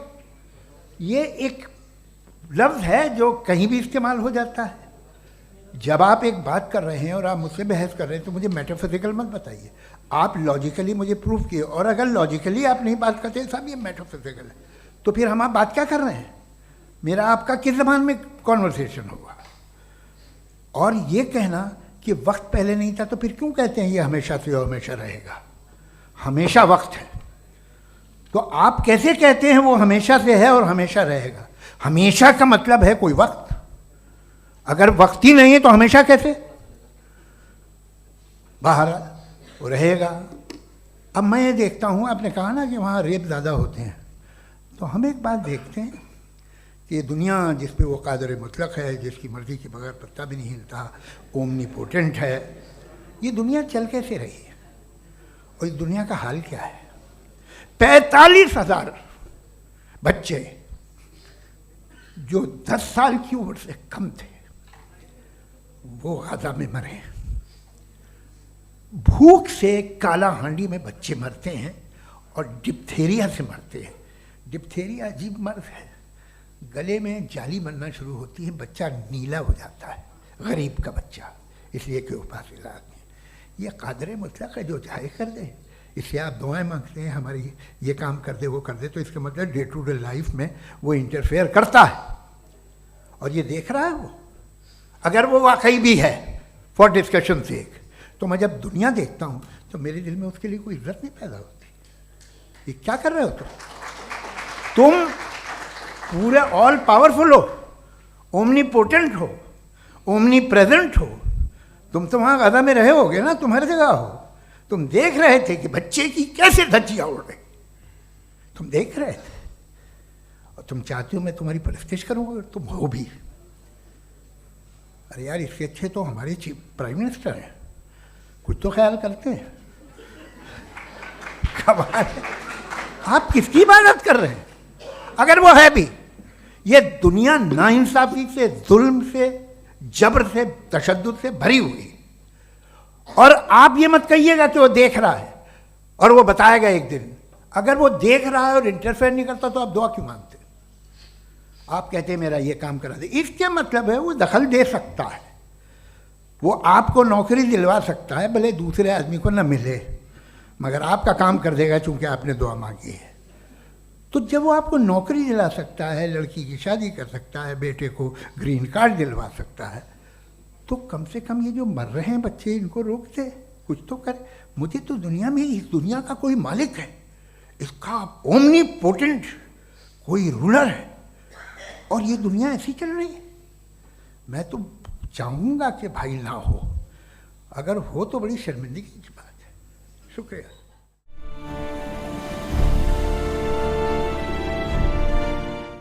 बहुत शुक्रिया। आपकी जो अभी बात हुई बहुत अहम थी, मैं इसको चाहूँगा कि आगे डिस्कस करूँ, लेकिन चूँकि अभी वो सेगमेंट है क्रॉस एग्जामिनेशन, तो सबसे पहला सवाल आपसे ये है कि जो मैं इतनी देर से कॉन्टिंजेंसी आर्ग्यूमेंट आपको बता रहा था, ये अकल से ही बता रहा था हजरत, आप ये बताएं कि आप इन्फिनिट रिग्रेस ऑफ कॉजेस को पॉसिबल मानते हैं या नेसेसरी बीइंग के एग्जिस्टेंस को सही समझते हैं, चूंकि दो ही ऑप्शन हो सकता है, आप ये बताएं। देखिए, आपको मैं ईमानदारी से बात करूं, एक तो मैं कॉन्टिजेंसी वर्ड ठीक से समझता नहीं, और इस वक्त भी जो आपने अंग्रेज़ी के अल्फाज इस्तेमाल किए वो ज़रा थोड़े से मुझे डिफ़िकल्ट और कॉम्प्लिकेटेड लगे, तो आप ज़रा सिंपल ज़बान में सवाल कर सकते हैं। बिल्कुल कर सकता हूँ जी। यूनिवर्स की हर चीज़ कॉन्टिंजेंट होने का मतलब ये है कि वो अपने एग्जिस्टेंस में किसी के ऊपर डिपेंडेड है। जो भी चीज़ डिपेंडेड होगी वो चीज़ इंडिपेंडेंट नहीं हो सकती, तो उसका कोई ना कोई कॉज होगा। तो अब आप क्या समझते हैं कि ये इन्फिनिट रिग्रेस है, यानी कॉज पर कॉज, कॉज पर कॉज, कॉज पर कॉज, और कभी कोई यानी ये एंडलेसली चलता रहा? क्योंकि अगर ऐसा होगा तो हम तो एग्जिस्टेंस में आते ही नहीं, लॉजिकली ये मुत्तफक अलैह चीज़ है, मुत्तफक अलैह अग्रीड अपॉन। ओके, इस पे हमने एग्री किया था कि मुश्किल शब्द आएगा तो अर्थ बताना पड़ेगा। तो इन्फिनिट रिग्रेस तो पॉसिबल नहीं है, तो कहीं ना कहीं आपको रुकना पड़ेगा ऐसे नेसेसरी बीइंग पर। नहीं, कोई ज़रूरत नहीं रुकने की। किसने कहा आप रुकना पड़ेगा? आप रुकते हैं खुदा पे, आप नहीं रुकते। आप कहते हैं वो हमेशा से, जब उस वक्त से है जब वक्त नहीं था। आप कहाँ रुकते हैं कि अब हुआ था वो? आप नहीं कहते। हम क्यों नहीं मान सकते कि यूनिवर्स जो है और बल्कि मल्टीवर्सेस जो है वो हमेशा से हैं, वो बनती है, बिगड़ती है। एक हमारे यहाँ एक चीज़ है ब्लैक होल, वो समेट लेता है वापस, फिर ब्लास्ट होता है, फिर फैल जाता है, और इसमें हमारी तो खैर कोई औकात ही नहीं है इंसान की। एक छोटे से ज़र्रे पे हम 50-60 साल की उम्र रखते हैं, जो करोड़ों अरबों साल की कायनात है उसमें, और पैदा भी नहायत ही बेहुदा वजह से हुए थे। तो इसमें है ये सोचना कि इसकी वजूहात और ये क्यों है, ये डिपेंडेंट है, ये हम देख रहे हैं, क्या मालूम। आप सोचिए कि ये जो फैल रही है कायनात, ये कहाँ फैल रही है, ये कहाँ जा रही है, और ये फैल क्यों रही है? अरे बना ली थी तुमने, रुको भैया, हाँ काफ़ी है। ये फैल क्यों रही है? ये और कौन सी कायनात जिसे मैं दूरबीन से देखता हूँ तो 2 बिलियन लाइट ईयर पे है, उससे मेरा कोई वास्ता ही नहीं है। 2 बिलियन ईयर यानी अगर मैं 80,000 माइल्स पर सेकेंड से चलूँ तो 20 करोड़ साल में वहाँ पहुँच जाऊँगा। इसकी ज़रूरत क्या थी? ये दुनिया, ये कायनात तो इंसान अशरफुल मखलूक़ात के लिए बनाई गई ना। तो ये सब ये टर्म समझ में नहीं आया, इसमें कोई ख़ास समझने वाली बात थी भी नहीं। ये जो अल्टीमेट कहा यह जाता है कि ये जो पूरी यूनिवर्स है, ये जो दुनिया है, ये इंसान के लिए बनाई गई। अच्छा, ये सब इंसान के लिए। क्यों साहब, सही है ना? बिल्कुल, लेकिन इसका ये मतलब नहीं कि किसी चीज के पीछे रीजन आपको नहीं पता तो रीजन नहीं है, इसे कहते हैं नहीं, मुझे नहीं पता, लेकिन मेरी जिम्मेदारी नहीं है। वो बिल्कुल सही कहा था उसने, बर्टन रसल ने। आपने उसे मजाक में टाल दिया कि भाई आप एक दावा कर रहे हैं, मैं क्यों कहूँ कि ये गलत है दावा? आप प्रूफ कीजिए, मेरे पे जिम्मेदारी ही नहीं है, मैंने थोड़ी कहा है। आप प्रूफ कीजिए कि ये सही है। आप आर्ग्यूमेंट ऑफ कंटिजेंसी का जवाब ही नहीं दे रहे हैं। पूछना चाहेंगे? आप सवाल पूछना चाहेंगे मुफ्ती साहब से? क्योंकि ये क्रॉस एग्जामिनेशन का दौर है। आप जैसे पहले बोल रहे थे फेथ को लेके कुछ, मैं ये पूछना चाहूँगा कि खुदा ने जो भी रेवलेशन किए हैं, एक मज़हब के नहीं बहुत से मज़हबों में किए हैं, अलग अलग रेवलेशन है। कहीं कुछ एक बातें हैं, कॉन्ट्रडिक्शन भी है आपस में, कहीं कुछ आप कर सकते हैं, कहीं कुछ नहीं कर सकते। ऐसा नहीं है कि सबकी कोड ऑफ मॉरल एक है। तो ये किस्सा क्या है? अब आप ये देखिए कि मुझे कभी कभी लगता है कि ये जो फुटबॉल फाइनल होता है, लाखों लोग होते हैं, फिर वो टीवी कवर कर करोड़ों लोग, अगर उसमें खुदा की एक बूमिंग आवाज़ आ जाती, मैं गॉड हूँ, तो सारे लोग अभी सुन लेते और टीवी पे भी सुन लेते, किस्सा ख़त्म होता। ये इतनी राजदारी क्या है कि तुम सामने कुछ तो सबूत दे दो हमें सॉलिड। ये कह रहे साहब ये यूनिवर्स कैसे बनी, इससे मसला क्या हल होगा? मैं पूछूंगा आपसे खुदा कैसे बना? क्यों नहीं पूछूंगा कैसे बना? बल्कि वो तो कायनात से कहीं ज़्यादा इंटेलिजेंट है, कायनात से कहीं ज़्यादा कॉम्प्लेक्स। जी वो हमेशा से है, आप कहेंगे मैं मान लूँगा। अच्छा, दोयम वो कादिर मुतलक, यानी कादिर मुतलक का मतलब ओमनीपोटेंट, वो जो चाहे कर सकता है, आपको नौकरी दिलवा सकता है, आपकी अच्छी जगह शादी करवा सकता है, आपके पड़ोसी का मुकदमा हरवा सकता है, आपको जिता सकता है, सब काम करता है। थोड़ा सा माइक क्लोज जी। वो इस दुनिया को चला कैसे रहा है, ये दुनिया कैसे चल रही है, आपको इस पर हैरत नहीं होती? या क़यामत के बाद कभी एक जस्टिस होगा, जब ये बच्चा मर चुका होगा जिसकी धज्जियाँ उड़ गई बम से, इसको इंसाफ मिलेगा तब? अच्छा, अब जवाब दूं? हाँ जी। मैं वही इसीलिए आप ही की तरफ सबसे पहले आपने रेवलेशन और स्क्रिप्चर्स की बात की, इस पे मैं बात कर सकता हूं लेकिन आज नहीं करूंगा चूंकि वक्त कम है, कभी और इस पे डिस्कस करेंगे। मैं तैयार हूं उस पे भी बात करने के लिए। ये क्योंकि अभी हमारा से topic- राउंड 2 की भूमिका तय हो रही है। Does God exist round 2? जी। चूंकि आज गॉड के एग्जिस्टेंस पे बात है तो मैं उसी के रिलेटेड जो है आपके सवालात को एंटरटेन भी करूंगा और मैं भी पूछूंगा। आपने कहा कि आपने साबित ही नहीं किया, जबकि आर्ग्यूमेंट ऑफ कॉन्टिजेंसी बुनियादी आर्ग्यूमेंट है। आप मुझे कॉन्टिजेंसी का मतलब बताइए, आपका मतलब क्या कॉन्टिजेंसी? कॉन्टिजेंसी का मतलब यह हुआ कि हर वो वजूद जो किसी भी चीज़ का पाबंद है, हर वो वजूद या हर वो चीज़ जो अपने एग्जिस्टेंस में किसी भी चीज़ के पाबंद है और उससे बाउंड है, उसको उसकी ज़रूरत है, उस पर डिपेंड करती है, तो जाहिर सी बात है कि उसका कोई ना कोई कॉज होता है। ये तो अक्ल की बात है, ये आप रीजनिंग की बात करते हैं, मैं वही कर रहा हूँ। दूसरी चीज़ आपने ये बात कही कि इतने बिलियन लाइट ईयर्स दूर है, उसका मेरा क्या लेना देना। फिर मेरे ख्याल से आपको ये नहीं कहना चाहिए I think therefore I am an atheist. आपको सोचना चाहिए, सिर्फ आप एक लिमिटेड दायरे में रहकर नहीं सोचें बल्कि बाहर निकलकर सोचें। आपने तीसरा सवाल किया, आपने 2-3 सवाल एक साथ किए। ऐसी बातें ना कीजिए, कुछ लोगों को इतराज़ हो जाएगा आप पे कि आप कुछ भी सोचिए, ये इजाज़त आपको है नहीं, मुझे है।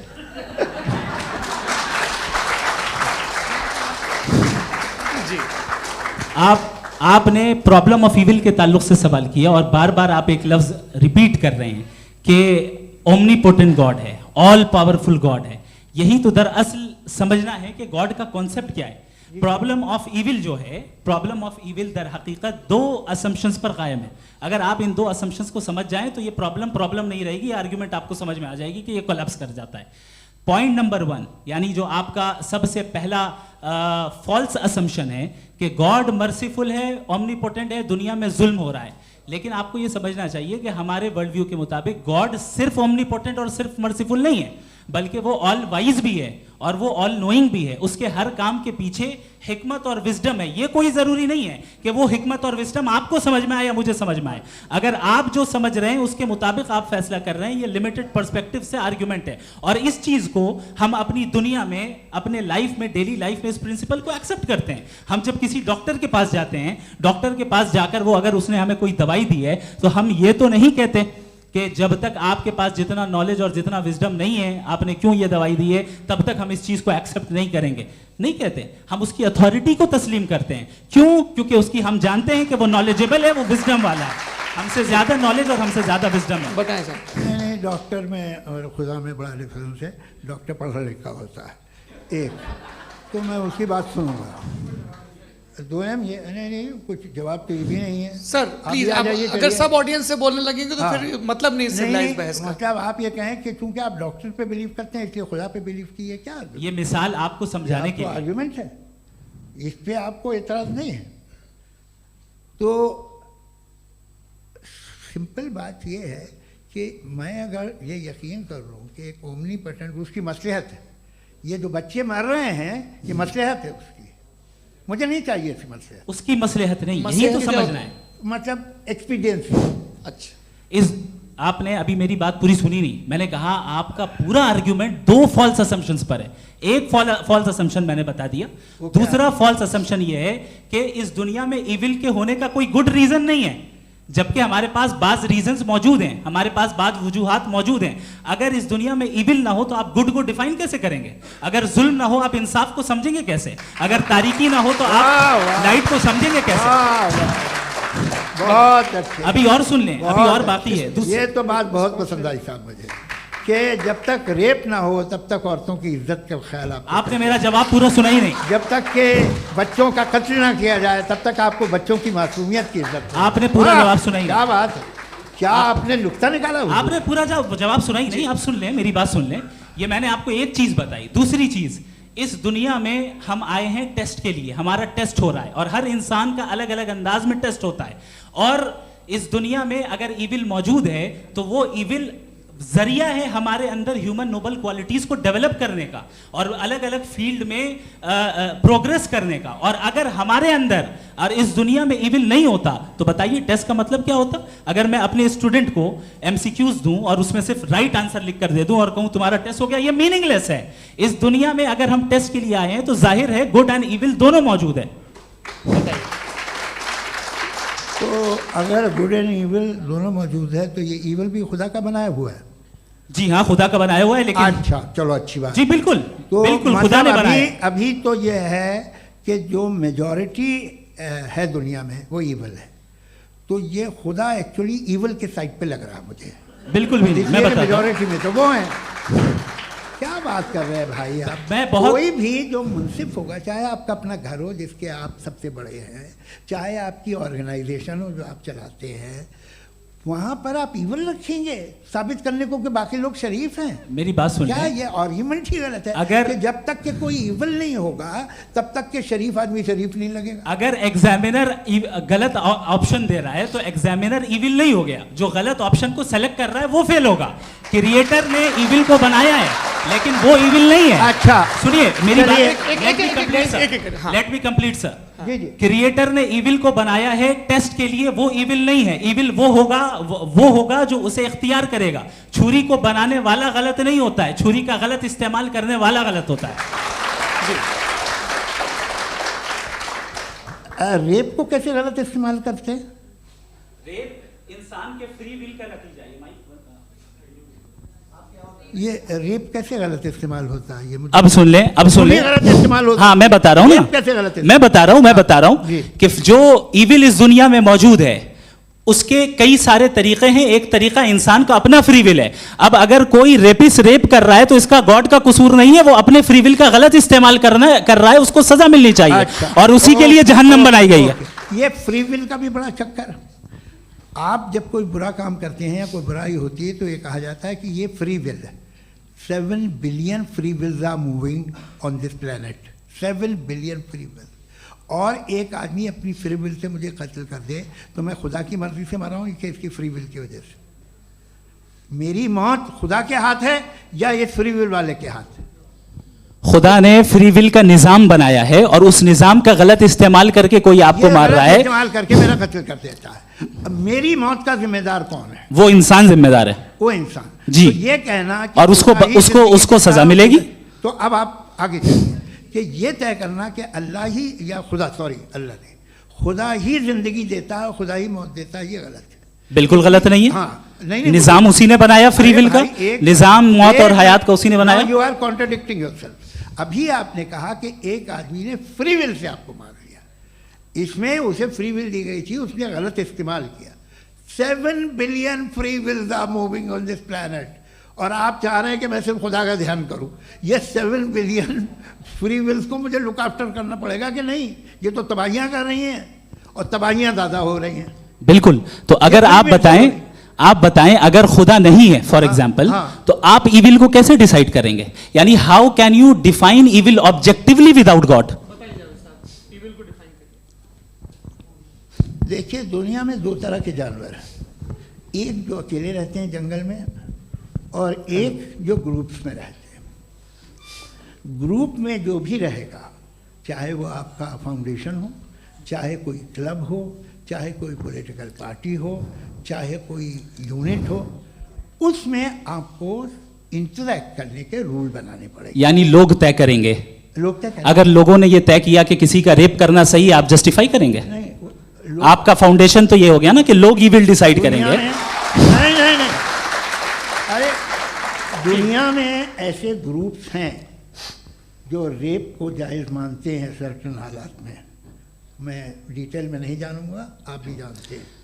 ये जो आईसिस वाले थे जिन्होंने क्या किया था, तो उन्होंने क्या किया उसका खुदा से कोई ताल्लुक नहीं है सर। मैंने सिंपल सवाल किया कि इविल को आप डिफाइन करते कैसे हैं? आइए वापस आइए जी। आप साथ में तभी रह सकते हैं जब कुछ आप ऐसे उसूल डेवलप करें जिसमें हर एक का बेसिक तहफ़्फ़ुज़, हर एक का बेसिक राइट हो और हर एक को कोई आराम मिले। यही तरीका है किसी भी ऑर्गेनाइजेशन जिसमें एक से ज़्यादा लोग हैं और वो ऐसे चलती है ज़िंदगी। उसमें अगर आप गड़बड़ करेंगे तो तबाही होगी, नुकसान होगा, बर्बादियाँ आएंगी। और अगर उसमें आप घर ले लीजिए ना, एक हस्बैंड है, एक वाइफ है, बच्चे हैं, वालदा भी हैं, 2 बहनें भी हैं, एक भाई भी है। अब इसमें कोई निज़ाम आपको चाहिए साथ में रहने का, और एक दूसरे पे भरोसा रहे, एक दूसरे के बहीख्वाह हों, एक दूसरे की मदद करें, ऐसी जिंदगी। सर आपकी बात आ गई, आप ये कह रहे हैं कि लोग डिसाइड करेंगे क्या सही है क्या गलत है, यही है? मेजॉरिटी डिसाइड करेगी क्या सही है क्या गलत है? अरे भाई बिल्कुल। मेजॉरिटी अगर ये कहे कि नाजी जर्मनी के साथ जिस तरह मेजॉरिटी थी कि जेनोसाइड करना सही, आप जस्टिफाई करेंगे? उस वक्त आपका ये सवाल सिर्फ उसके बाद क्लोजिंग। हाँ, उस वक्त प्लेनेट पे जो लोग थे उनमें कितने लोग हिटलर को सही समझते? अच्छा, प्लेनेट की मेजॉरिटी तय करेगी, सोसाइटी की नहीं। प्लेनेट की मेजॉरिटी गॉड के एग्जिस्टेंस को सही मानती है, आप क्यों नहीं मानते? ये हेलो ये क्रॉस क्वेश्चन का राउंड यहाँ पर समाप्त होता है। और ये बड़ा अच्छा है कि इस तरह से फ्रेगमेंट कर दिया गया है ताकि जो मरकरी ऊपर जा रहा है नीचे जवाब दे दूं। जी, प्लेनेट की ज़्यादातर मेजॉरिटी कुछ दूसरे मजहबों के खुदा को मानती है। आप उन्हें क्यों नहीं, आप तो मेजॉरिटी की बात कर रहे हैं। अच्छा, ये क्लोजिंग आप ये कह रहे हैं इविल और गुड को डिसाइड मेजॉरिटी करेगी, मेजॉरिटी जो कर दे वो सही हो जाएगा। क्लोजिंग इसको जैसा आप ही लोगों ने तय किया है उसी फॉर्मेट को फॉलो कर लेते हैं।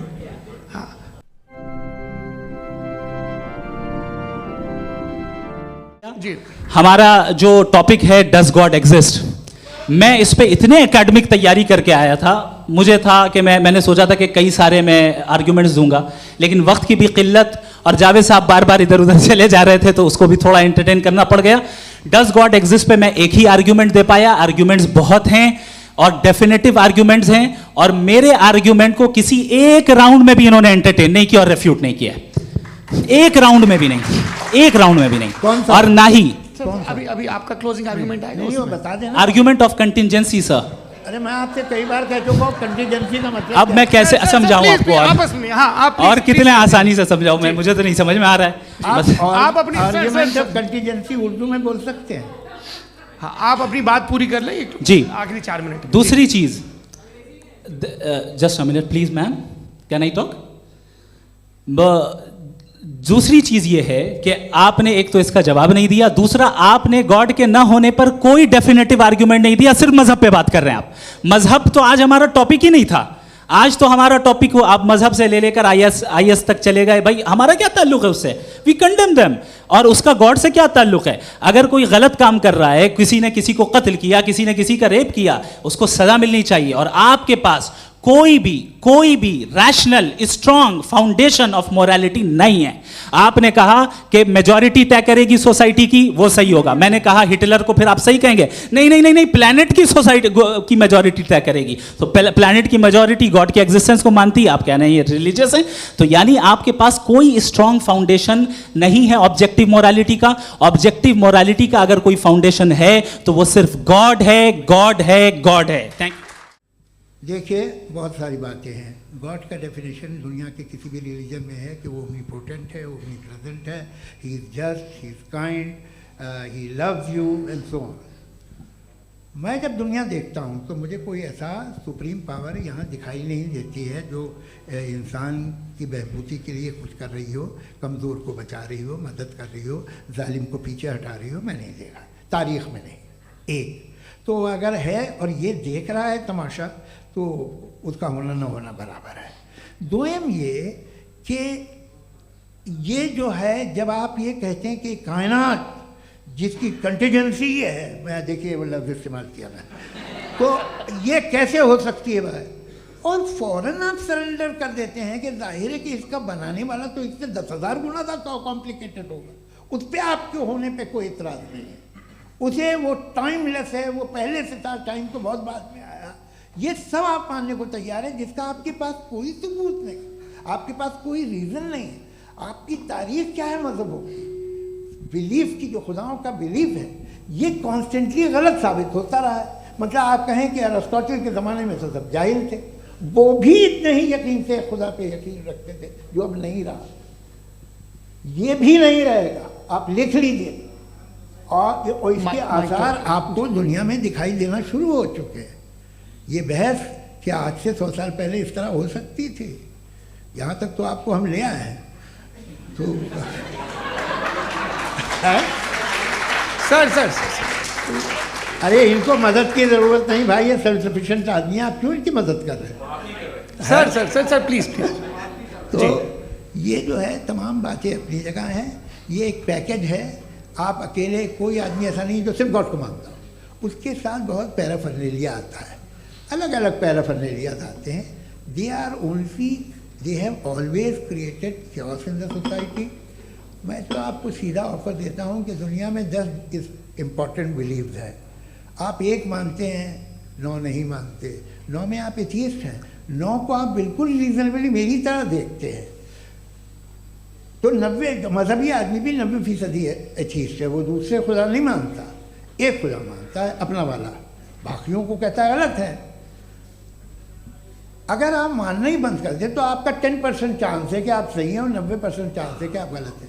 मेरा मशवरा है, आप मानना छोड़ दिए तो 50% चांस होगा कि आप सही हैं और 50% चांस होगा, 40% आप गेन करेंगे by becoming an atheist.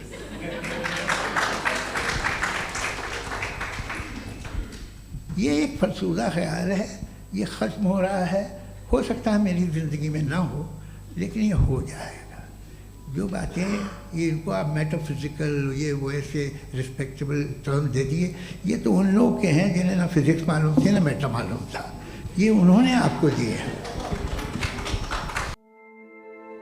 Nadvi साहब, मैं खुदा को मानती हूँ। पहले मैं इसी प्रमाइस से शुरू कर रही हूँ और ये बता रही हूँ आपको, मैं मानती हूँ। लेकिन कुछ सवाल हैं जो जावेद साहब ने उठाया, उसका जवाब आपको देना चाहिए। पहला सवाल ये कि गज़ा में सालों से छोटे बच्चे मर रहे हैं, वो उनको, अगर खुदा मर्सीफुल है, हम मानते हैं कि अल्लाह ताला में बहुत ताकत है, तो वो बच्चे क्यों मर रहे हैं? दूसरी बात ये कि अगर कंटिजेंसी की जो आप बात करते हैं, पूरे मुस्लिम ममालिक मिल कर के भी उन गज़ा के बच्चों को क्यों नहीं बचा पा रहे हैं? क्योंकि अगर वो चाहते, क्योंकि अल्लाह ताला उन पर हुकूमत करते हैं, सब पर हुकूमत करते हैं, तो वो उनको क्यों नहीं बचा? जी, थैंक यू वेरी मच। बहुत अच्छा किया आपने इस चीज़ को जिक्र कर दिया। मैं इसको और अच्छे से एक्सप्लेन करने की कोशिश करता हूँ। देखें, जहाँ तक आपने कहा कि गज़ा के बच्चों को मारा जा रहा है, देखें 2 वर्ल्ड व्यू है, एक एथिस्टिक वर्ल्ड व्यू, एक थीस्टिक वर्ल्ड व्यू है।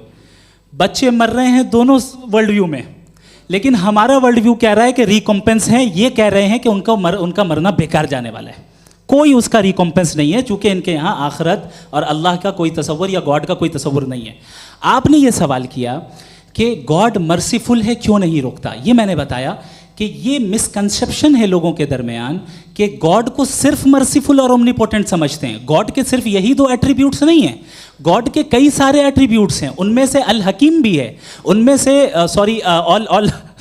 ऑल वाइज भी है, ऑल नोइंग भी है। लिहाजा अगर इस दुनिया में किसी को तकलीफ आ रही है और गॉड उसको नहीं रोक रहा है, वो इसलिए नहीं रोक रहा है चूंकि इंसानों को फ्री विल दिया गया है। ठीक इसी तरीके से अगर एक डॉक्टर किसी छोटे बच्चे को इंजेक्शन लगा रहा है, उसे तकलीफ पहुंच रही है, उसके लिमिटेड पर्सपेक्टिव के एतबार से ये गलत हो रहा है और डॉक्टर बुरा है। लेकिन जब आप ब्रॉडर पिक्चर को देखेंगी, आपके और हमारे पास सिर्फ एक पिक्सल है, हमें इतना नजर आ रहा है कि गज़ा में कत्ल हो रहा है, लेकिन इसके पीछे कितना रिकॉम्पेंस उनको मिलने वाला है, पूरा पिक्चर गॉड के पास है। तो एक पिक्सल से आप पूरे पिक्चर को कभी भी जज नहीं कर सकती। आप इसमें कुछ जोड़ना चाहेंगे? आपको कुछ बोलना है इसमें? भैया आपने बहुत अच्छा जस्टिफिकेशन दिया। या आप वो जो वहाँ के प्राइम मिनिस्टर इजराइल के, उन्हें भेजिए, वो बहुत खुश होंगे। आप जस्टिफिकेशन दे देना कि अगर गॉड नहीं है तो बच्चे क्यों मर रहे हैं, आप बताएं। वो ये सवाल पूछ रहे हैं कि अगर आप ईश्वर का अस्तित्व नहीं मानते हैं तो उन बच्चों की मौत को आप कैसे इंटरप्रेट करते हैं? भाई ये दुनिया जो है, जो ताकतवर लोग होते हैं वो एक नाइंसाफ़ी करते हैं। तो ये अच्छा काम है आपके नज़दीक, तो नेचर नाइंसाफ़ी पे मबनी है। अरे मेरे भाई, आप नेचर की कहाँ बात कर रहे हैं, तो इंसान की बात। तो फिर जब मैं इंसान की बात कर रहा था, आप नेचर की बात करने लग गए। क्रॉस एग्जामिनेशन नहीं। हाँ, अब आप मुझे बोलने नहीं देंगे तो अलग बात है, आप बोलिए, मुझे कोई जल्दी नहीं। जी नहीं, ये क्रॉस एग्जामिनेशन। मुझे बोल तो लेने दीजिए। जी बोलिए। क्या बात। बात यह है कि ह्यूमन सोसाइटी तभी साथ में रह सकती है जब वो मोहब्बत से, एकता से, एक दूसरे के एहतराम करके रहे। इसके अलावा पॉसिबल नहीं है, अकेले तो इंसान रह ही नहीं सकता। वहाँ पर कुछ लोग हैं जो फाउल करते हैं। वो फाउल हम हमेशा से तारीख में होता आया है। आज ये हो रहा है, जो हो रहा है बहुत बुरा हो रहा है, बहुत जालिमाना है, बहुत जाबराना है। उसको आप कहें कि ये बच्चों को कॉम्पनसेशन मिल जाएगा या इसकी इंजेक्शन है, इंजेक्शन तो हेल्थ के लिए दिया जाता है। आप ये कह रहे हैं कि ये बच्चों की जो धज्जियां उड़ रही हैं ये इंजेक्शन है, ये टेस्ट है, ये टेस्ट है और उस टेस्ट में उनको ऐसा रिकॉम्पेंस मिलेगा जो आपके तस्वुर के बाहर है। ये आप 3 बरस के बच्चे को बारूद से उड़ा के टेस्ट ले रहे हैं। वाह, वो नहीं ले रहा है, खुदा नहीं उड़ा रहा है, इजराइल उड़ा रहा है जी। ये तो उसको कंडेम अगला सवाल लेते हैं प्रोफेसर पुरुषोत्तम अग्रवाल। मुफ्ती साहब, एक निवेदन आपसे है कि कम से कम थोड़ा सा माइक क्लोज एक रिलीजियस और फिलॉसफिकल कर मैं प्लीज। एक रिलीजियस और फिलोसॉफिकल ट्रेडिशन है जो ब्रह्मांड को यानी यूनिवर्स को ही अंतिम मानती है। सर्वम खलु इदम ब्रह्मम, this is Chandogya Upanishad and it completely rules out the existence और नेसेसिटी, आपके शब्दों में necessity of a creator. The creation itself is the creator. तो एक मिनट प्लीज। दूसरा जो सवाल आपने अभी, जो आप बार बार कह रहे हैं कि भगवान विद्वान भी है, वाइज, सब जानने वाला, तो अगर विजडम में दुनिया भर के पापों और अत्याचारों को बर्दाश्त करना शामिल है तो फिर इसका मतलब ये हुआ कि अगर मैं फ्री विल से उसको अपोज करता हूं तो ईश्वर की विजडम और मेरी फ्री विल में कॉन्ट्राडिक्शन है। Because when I am opposing whatever is happening in Gaza, then I am opposing the God's will और गॉड्स विजडम। जवाब लेते हैं क्योंकि तो गॉड की विजडम में, एक मिनट सर प्लीज सर, ये एक जुमला, गॉड की विजडम है कि गाजा में जो कुछ हो रहा है वो हो रहा है, मैं उसको अपोज कर रहा हूं तो मैं गॉड की विजडम के खिलाफ जा रहा हूं। एक सवाल। दूसरा ये नहीं, आपने 2 ऑलरेडी। सर आप और सवाल कर लें, लेकिन मुझे 2 जवाब दे दें। पहले आपने ये कहा, सुनिए मेरी बात सुनिए। इजराइल के गॉड के मुताबिक तुम्हारा ठीक हो रहा है ना? नहीं हो रहा है, ठीक नहीं हो रहा है। मैं बता रहा हूँ क्या हो रहा है, आप तशरीफ रखें, मैं बता रहा हूँ क्या हो रहा है। Let me complete please. एक सेकंड गाइस, एक सेकंड। ये देखिए, ऐसा है कि ये सब बड़ा आपस में विचार विमर्श के बाद ये तय हुआ था कि कुछ नियम बना लिए जाएं ताकि एक टाइम बाउंड बातचीत चले। और भाई साहब, आप बड़ा ज़रूरी काम कर रहे हैं लेकिन कैमरे के फ्रेम में आके उस काम को गड़बड़ कर दे रहे हैं। ठीक है गुरु, अब मेरे को कहीं का गुस्सा कहीं निकालना था, सॉरी। नहीं, कोई गुस्सा नहीं है जी। तो प्रोफेसर ने सवाल पूछे, आप उनके जवाब दें। और थोड़ा ये सब लोग थोड़ा ख्याल रखें भाई, सवाल संक्षिप्त रखें जी। आपने 2 सवाल किया।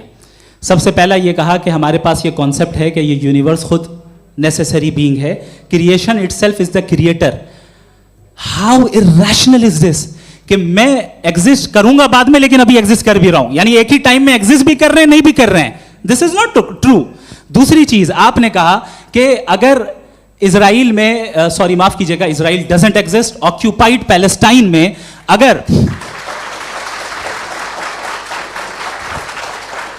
अगर ऑक्यूपाइड पैलेस्टाइन में बच्चों को मारा जा रहा है फ्री विल की वजह से और गॉड नहीं रोक रहा, ये कॉन्ट्रडिक्शन है। ये बताइए कि एक एग्जाम में एक बच्चा गलत आंसर लिख रहा है, सुनिए, एग्जामिनर चाहे तो रोक सकता है, क्यों नहीं रोक रहा है?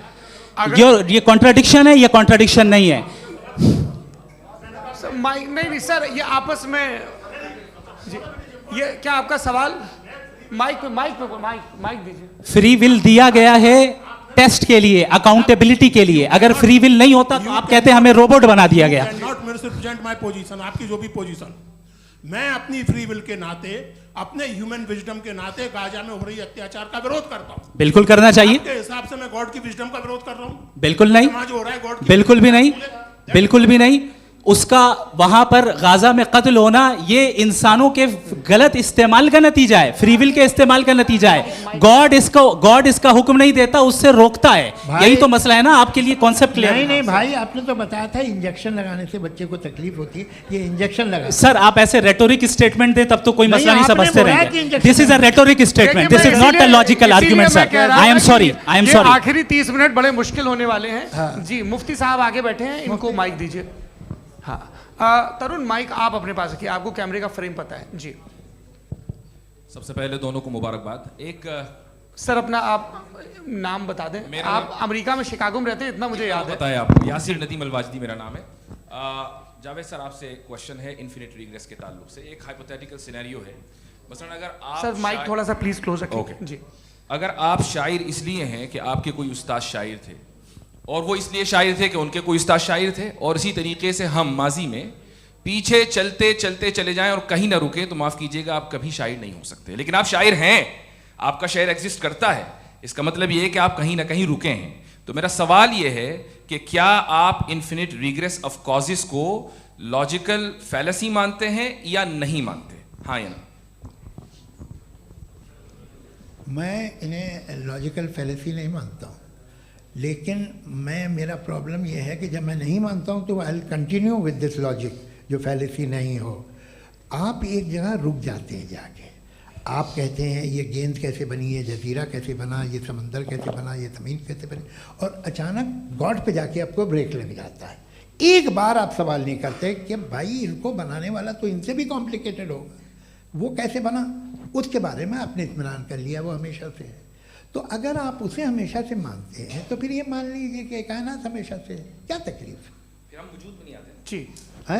हम मौजूद नहीं। अच्छा सर क्यों नहीं हो मैं सकते? बताऊंगा प्लीज प्लीज। जैसे मैंने मिसाल दी आपके शेर की, आपका शेर कभी वजूद में ना आता अगर शायर इसी तरह चलते रहते हमेशा। जी माइक मेरे ख्याल से एक सेकंड। इन्फिनिट रिग्रेस का कॉन्सेप्ट क्लियर नहीं हो पाया है। सर रहने दें, लेट्स मूव ऑन सर। ठीक है। हाँ थोड़ा सा मॉडरेटर का भी ख्याल रखें। नहीं नहीं आपने तो रखा है, आपने रखा है। यहाँ पे गौहर रजा साहब हैं, वो भी एक सवाल पूछना चाहते हैं। माइक नीचे से ऑन कर दिए नीचे। पहले तो ये कह दूं कि मैं उन बच्चों से शर्मिंदा हूं जिनको गज़ा में कत्ल किया गया, क्योंकि हमारे होते हुए कत्ल किया गया। लेकिन उससे ज़्यादा शर्मिंदगी इस बात से हुई कि मुझे लगा कि मुफ्ती साहब उसको जस्टिफाई कर रहे हैं। बिल्कुल भी नहीं, आप बहुत ही गलत। मुझे लगा मैं गलत हो सकता हूं। बिल्कुल गलत मैं है। सवाल पूछ रहा हूं। सवाल मैं सवाल पूछ रहा हूं। मैं जावेद भाई से डिसएग्री करता हूं। एक सेकंड देखिए, अगर देखिए ऐसा एक सेकंड आप सर वेट अरे आप कुछ मेरे पहले मुझे अपनी बात कह लेने दीजिए। अगर ऑडियंस तय करेगी तो फिर मॉडरेटर का मतलब नहीं। मेरा आप सबसे ये कहना है, ये बहस दो लोगों के बीच में है, एक तरफ मुफ्ती साहब, एक तरफ जावेद साहब। पिछले 1.5 घंटे से ये लोग अपने अपने तर्क रख रहे हैं। आपकी इनसे इत्तेफाकी हो सकती है, ना इत्तेफाकी हो सकती है। मेरे उस्ताद मुझे सिखा गए हैं कि मुखामुखम में असहमति की गुंजाइश बची रहनी चाहिए। अगर मैं आपकी बहुत इज्जत करता हूं गौहर साहब, आपने जो कमाल की किताबें लिखी साइंटिफिक टेम्परामेंट, लेकिन मेरी ये गुजारिश है आप सब से कि यदि आप इन लोगों ने जो बोला उन पर टिप्पणियां करेंगे तो ना वक्त की पाबंदी रहेगी ना वो अनुशासन। आप सवाल पूछ लें, उस सवाल में जो बात आ जाए वो आ जाए। मैं जावेद साहब से डिसएग्री करता हूं, इसलिए जावेद साहब से सवाल पूछ रहा हूं। आपका सवाल जावेद अख्तर साहब से। और सवाल ये है मेरा कि जावेद साहब ने कई बार लॉजिक का इस्तेमाल किया कि साइंस में लॉजिक है और रिलीजन में लॉजिक नहीं है। मेरा ख्याल ये है कि रिलीजन में भी लॉजिक है, लेकिन उस लॉजिक की बेसिस ये है कि आप रुक जाते हैं, जिसका जिक्र जावेद साहब ने बार बार किया। यानी खुदा के तसव्वुर पे आते हुए, गॉड के तसव्वुर पे आते हुए रुक जाते हैं। और इसमें सवाल पूछना मतलब फॉरबिडन होता है। सवाल ये है कि क्या जावेद साहब इससे एग्री करते हैं कि साइंस की लॉजिक अलग है और रिलीजन की लॉजिक अलग है? बताइए सर। देखिए 3 चीज़ें हैं, साइंस है, एक है मंतिक है, इस्तिदलाल है, और एक जो है कुछ भी नहीं है, फेथ है, अकीदा है। मैं अकीदे की लॉजिक का कायल नहीं हूँ। मुझे आप इस्तिदलाल से, लॉजिक से, रीज़न से समझाइए, मैं मानने को तैयार हूँ, मेरा क्या नुकसान होगा। लेकिन ये कि अकीदे पे मैं नहीं जा सकता हूँ। अकीदे का मतलब है कि तुम ये मान लो, सवाल ना करो, ये नहीं।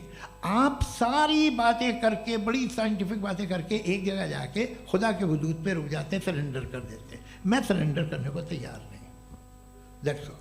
जी ये आगे सर बैठे हुए हैं, इनको माइक दीजिए। भाई वो आप पूछना चाह रहे थे ना भाई? हाँ नहीं मैं ये थैंक यू जी। आपका नाम? आसिम इफ्तिखार। आसिम जी, पूछिए। सर जावेद सर से सवाल है कि आपने अपने माइक थोड़ा करीब है। अपने क्लोजिंग स्टेटमेंट में ये बात कही थी कि मज़हब का जो फ्यूचर है वो ज़्यादा दिन नहीं जाने वाला है, लेकिन मैं देख पा रहा हूँ कि जो ऑक्सफोर्ड यूनिवर्सिटी की एक स्टडी है 2011 में हुई है, जिसके 50 एकेडमिशियंस ने इसको अंजाम दिया था, उसमें वो ये कहते हैं कि जो फेथ इन गॉड है वो इनबिल्ट है ह्यूमन नेचर के अंदर, जिसको हम कहते हैं फितरत के अंदर शामिल है वो। और वो ये कहते हैं कि अगर कोई ये समझता है कि मज़हब को वो ख़त्म कर देगा तो ये उसकी गलत फहमी है। तो आप इसके बारे में, इस स्टडीज़ के बारे में क्या कहते हैं? ठीक है, मैं उनसे एग्री नहीं करता हूँ। वो कौन से प्रोफेसर होंगे, ऐसा उनके क्या पास डेटा है, इन्होंने डेटा के बेस होगा। डेटा क्या हो सकता है? फ्यूचर का डेटा तो नहीं हो सकता ना उनके पास, प्रेजेंट का डेटा हो सकता है। डेटा आपने सुना 100 साल पहले का बाद का डेटा? मैंने तो नहीं सुना आज तक। तो आज उनकी ये राय है और होगी राय, ठीक है। दुनिया में तरह तरह की राय है लोग, लेकिन मैं समझता हूँ कि वक्त के साथ इंसान ज़्यादा से ज़्यादा रीज़नेबल और लॉजिकल होता जा रहा है। आज आप देखिए वेस्टर्न यूरोप में क्या परसेंटेज है नॉन बिलीवर्स की, बहुत हाई। वहाँ चर्च खाली पड़े होते हैं। तो अल्टीमेटली तो इंसान कोई ऐसी बात बहुत अरसे तक नहीं मान सकेगा, चाहे गलत या सही, जो उससे उसके दिमाग को, उसके जहन को, उसके लॉजिक को अपील न करे। वो कह रहे हैं तो ऑक्सफोर्ड के होंगे तो कैम्ब्रिज के होंगे, तो मुझे क्या लेना देना। उनका डेटा मुस्तकबिल का नहीं हो सकता है। जी दीपक, हाँ पूछिए। मैं आऊँगा, अभी पीछे की साइड भी आऊँगा, माइक वहीं भेजूंगा 2-3 साल के लिए। जी जावेद साहब, आपसे सवाल है। नमस्ते। अरे भाई सर, अगर आप ही लोग तय करना है तो फिर 200 लोग तय कर लें। ये एक साथ नहीं sir, please don't do this sir. Everybody has a right sir, but we can only take selected questions. No sir, ये यंग लोग भी हैं तो इनकी ये अब उतने यंग, भाई आप यंग हैं कि नहीं हैं? वो कह रहे हैं वो भी यंग हैं साहब, आप उनकी नौजवानी पर दावा उनको ही करने थे। हाँ मुफ्ती साहब आप यंग, हाँ पूछे। अरे भैया सर मेरा सवाल ये है, कुछ इनसे भी तो पूछो। जी नहीं, बस आपसे एक सवाल है। जैसे थीस्टों के पास अपने जो ईश्वर को मानते हैं उनके पास अपने सोशल गेट टुगेदर्स हैं। 5 रोज़ आज क्रिसमस आने वाला है, होली है, दिवाली है, ईद है। एथिस्ट क्या ऑफर कर रहे हैं? मतलब मैं इनकी दुकान से मैं आना चाहता हूँ उस तरफ, पर मैं अट्रैक्ट नहीं हो पा रहा हूँ। मैं सोशल गेट टुगेदर्स क्या है आपके पास? वो ये कह रहे हैं कि जो धार्मिक लोग हैं, अलग अलग धर्म के लोग, उनके उत्सव त्योहार, कांग्रेगेशन बहुत हैं। अब आपको मैं एक सुनाता हूँ, यहाँ हिस्टोरियन भी बैठे हैं।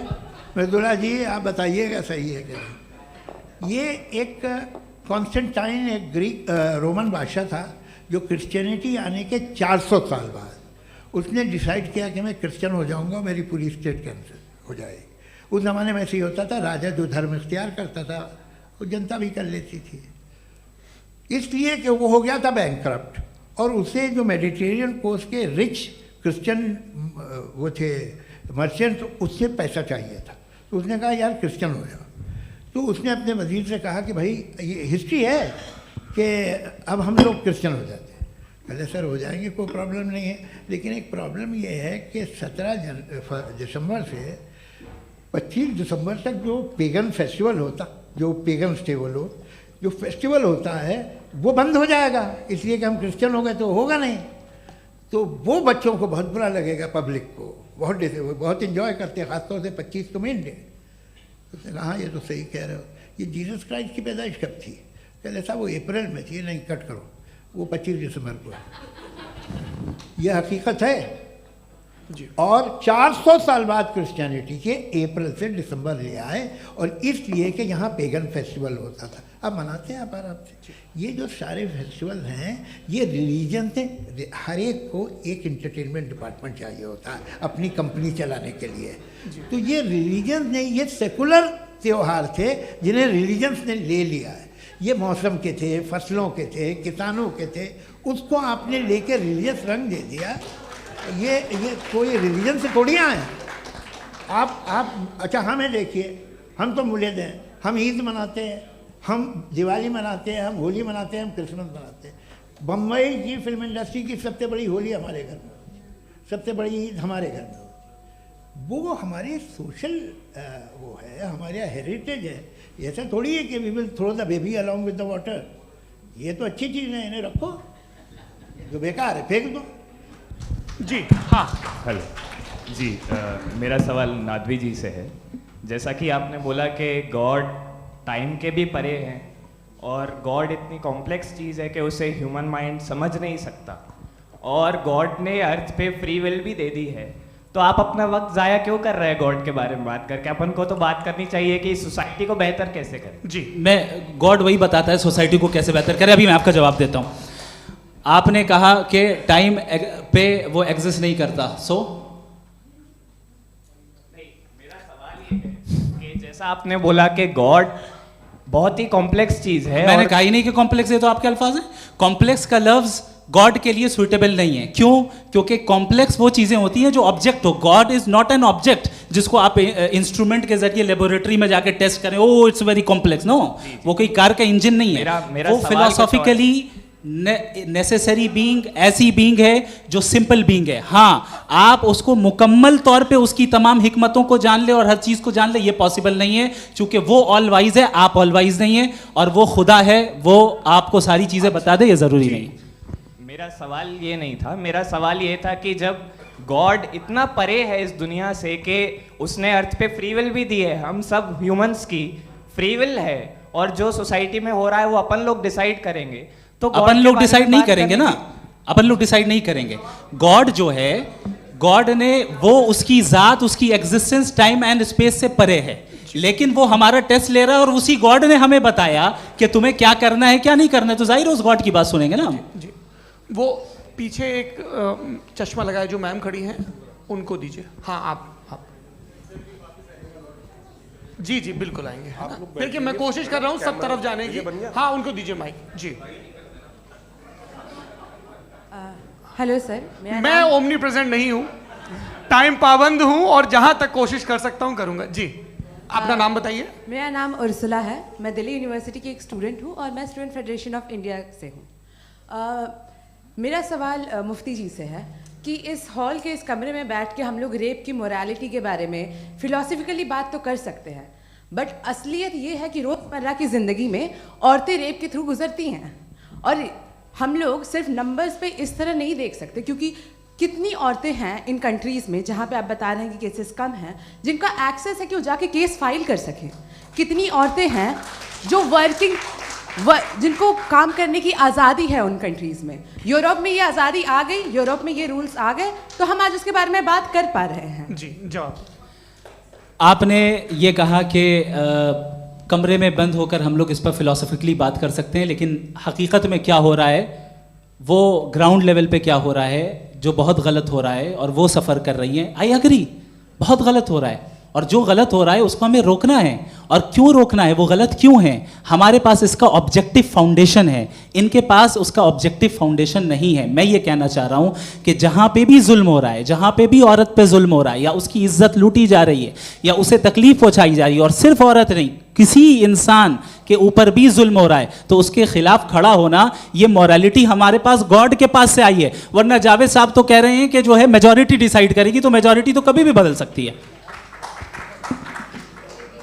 क्या आप नातू?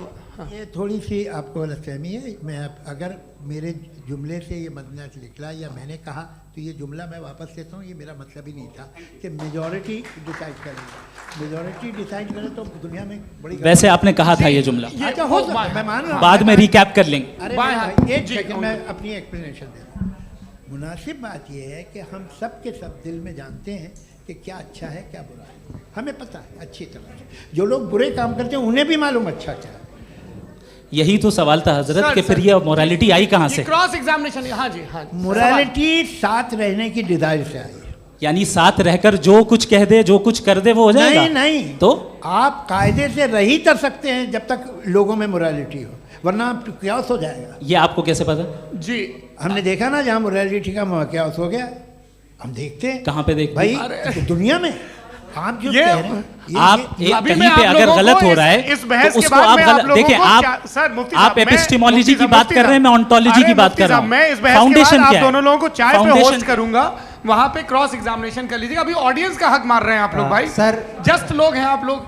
और ये भाई ये हाँ, उधर आएंगे, उधर जी सर आएंगे। अच्छा सर, मेरा नाम लईकुर रहमान है और मैं अलीगढ़ मुस्लिम यूनिवर्सिटी का स्टूडेंट हूँ, और जहाँ तक मुझे पता है कि sir you are also product of Aligarh Muslim University. मैं भी उसी चमन का बुलबुल। हाँ सर, तो बहुत खुशी हुई मुझे जान करके कि मैं आपसे मिलूँगा। सवाल सर, मेरा सवाल यह है, सर सैयद अलैहि रहमा का नज़रिया यह था कि खुदा के वजूद को अक़ल के दायरे में रह कर के तलाश करना, न कि पूरी तौर से उसका इनकार कर देना। Sir how will you define it? नहीं, तो ये तो आप इन्हें बताइए। ये सवाल आपसे आपसे खुदा का वजूद साबित कर रहे हैं। तो सर आपने इनकार कर रखा है, इस वजह से मेरा क्वेश्चन उन्होंने यही सर से एक सेकंड, सर सैयद ने यही कहा ना कि अक्ल से आप खुदा के वजूद को साबित नहीं कर सकते, यही कहा ना भाई। वो उन्होंने कहा कर सकते हैं और वो कर दिया गया आज। वो फोन दो। तलाश करना या साबित करना अक्ल से नहीं हो सकता। अरे सवाल तो सुन लीजिए जी। अक्ल से नहीं हो सकता है, यही कहा ना आपने। अक्ल से हो सकता है। अरे वो यही कह रहे हैं भाई, आप बता रहे हो सकता है, वो तो कुछ और। आप अगर सर देखो नौजवान फोन ले लो, वो इतनी कमाल की यूनिवर्सिटी है। अरे भाई दे दो ना जरा, एक मिनट दे दो भाई, मेरी बात सुनो, माइक पे बोलो ताकि जो लाखों लोग देख रहे हैं। माइक दे दो ना। अरे देंगे ना माइक, तुम ठहरो तो। हाँ सर, मेरा सवाल ये था कि सर सैयद अलैहि रहमा का एक नज़रिया था अपना कि खुदा का जो वजूद है उसको अक़ल के दायरे में रह कर के तलाश करना है, न कि पूरे तौर से इनकार कर देना है। ये उनका कॉन्सेप्ट था। लेकिन मेरा सवाल ये है कि आप इसको कैसे डिफाइन करते हैं, एक्सप्लेन कैसे करेंगे, मैं आपसे जानना चाहता हूँ, क्योंकि you are the product of Aligarh Muslim University. मुझे अक़ल के दायरे में रख के मैंने बहुत तलाश की, मुझे मिला नहीं। हाँ ये इधर वो चश्मा लगाए जो, हाँ उनको दे दीजिए। जी जी फटाफट पूछिए, बस 5 मिनट है, 5 मिनट में खत्म हो रहा है। हाँ अस्सलाम वालेकुम मुफ्ती साहब। एंड मेरा सवाल जावेद अख्तर साहब से। क्या नाम है आपका? अरे भैया सब मुझे पूछ रहे हो।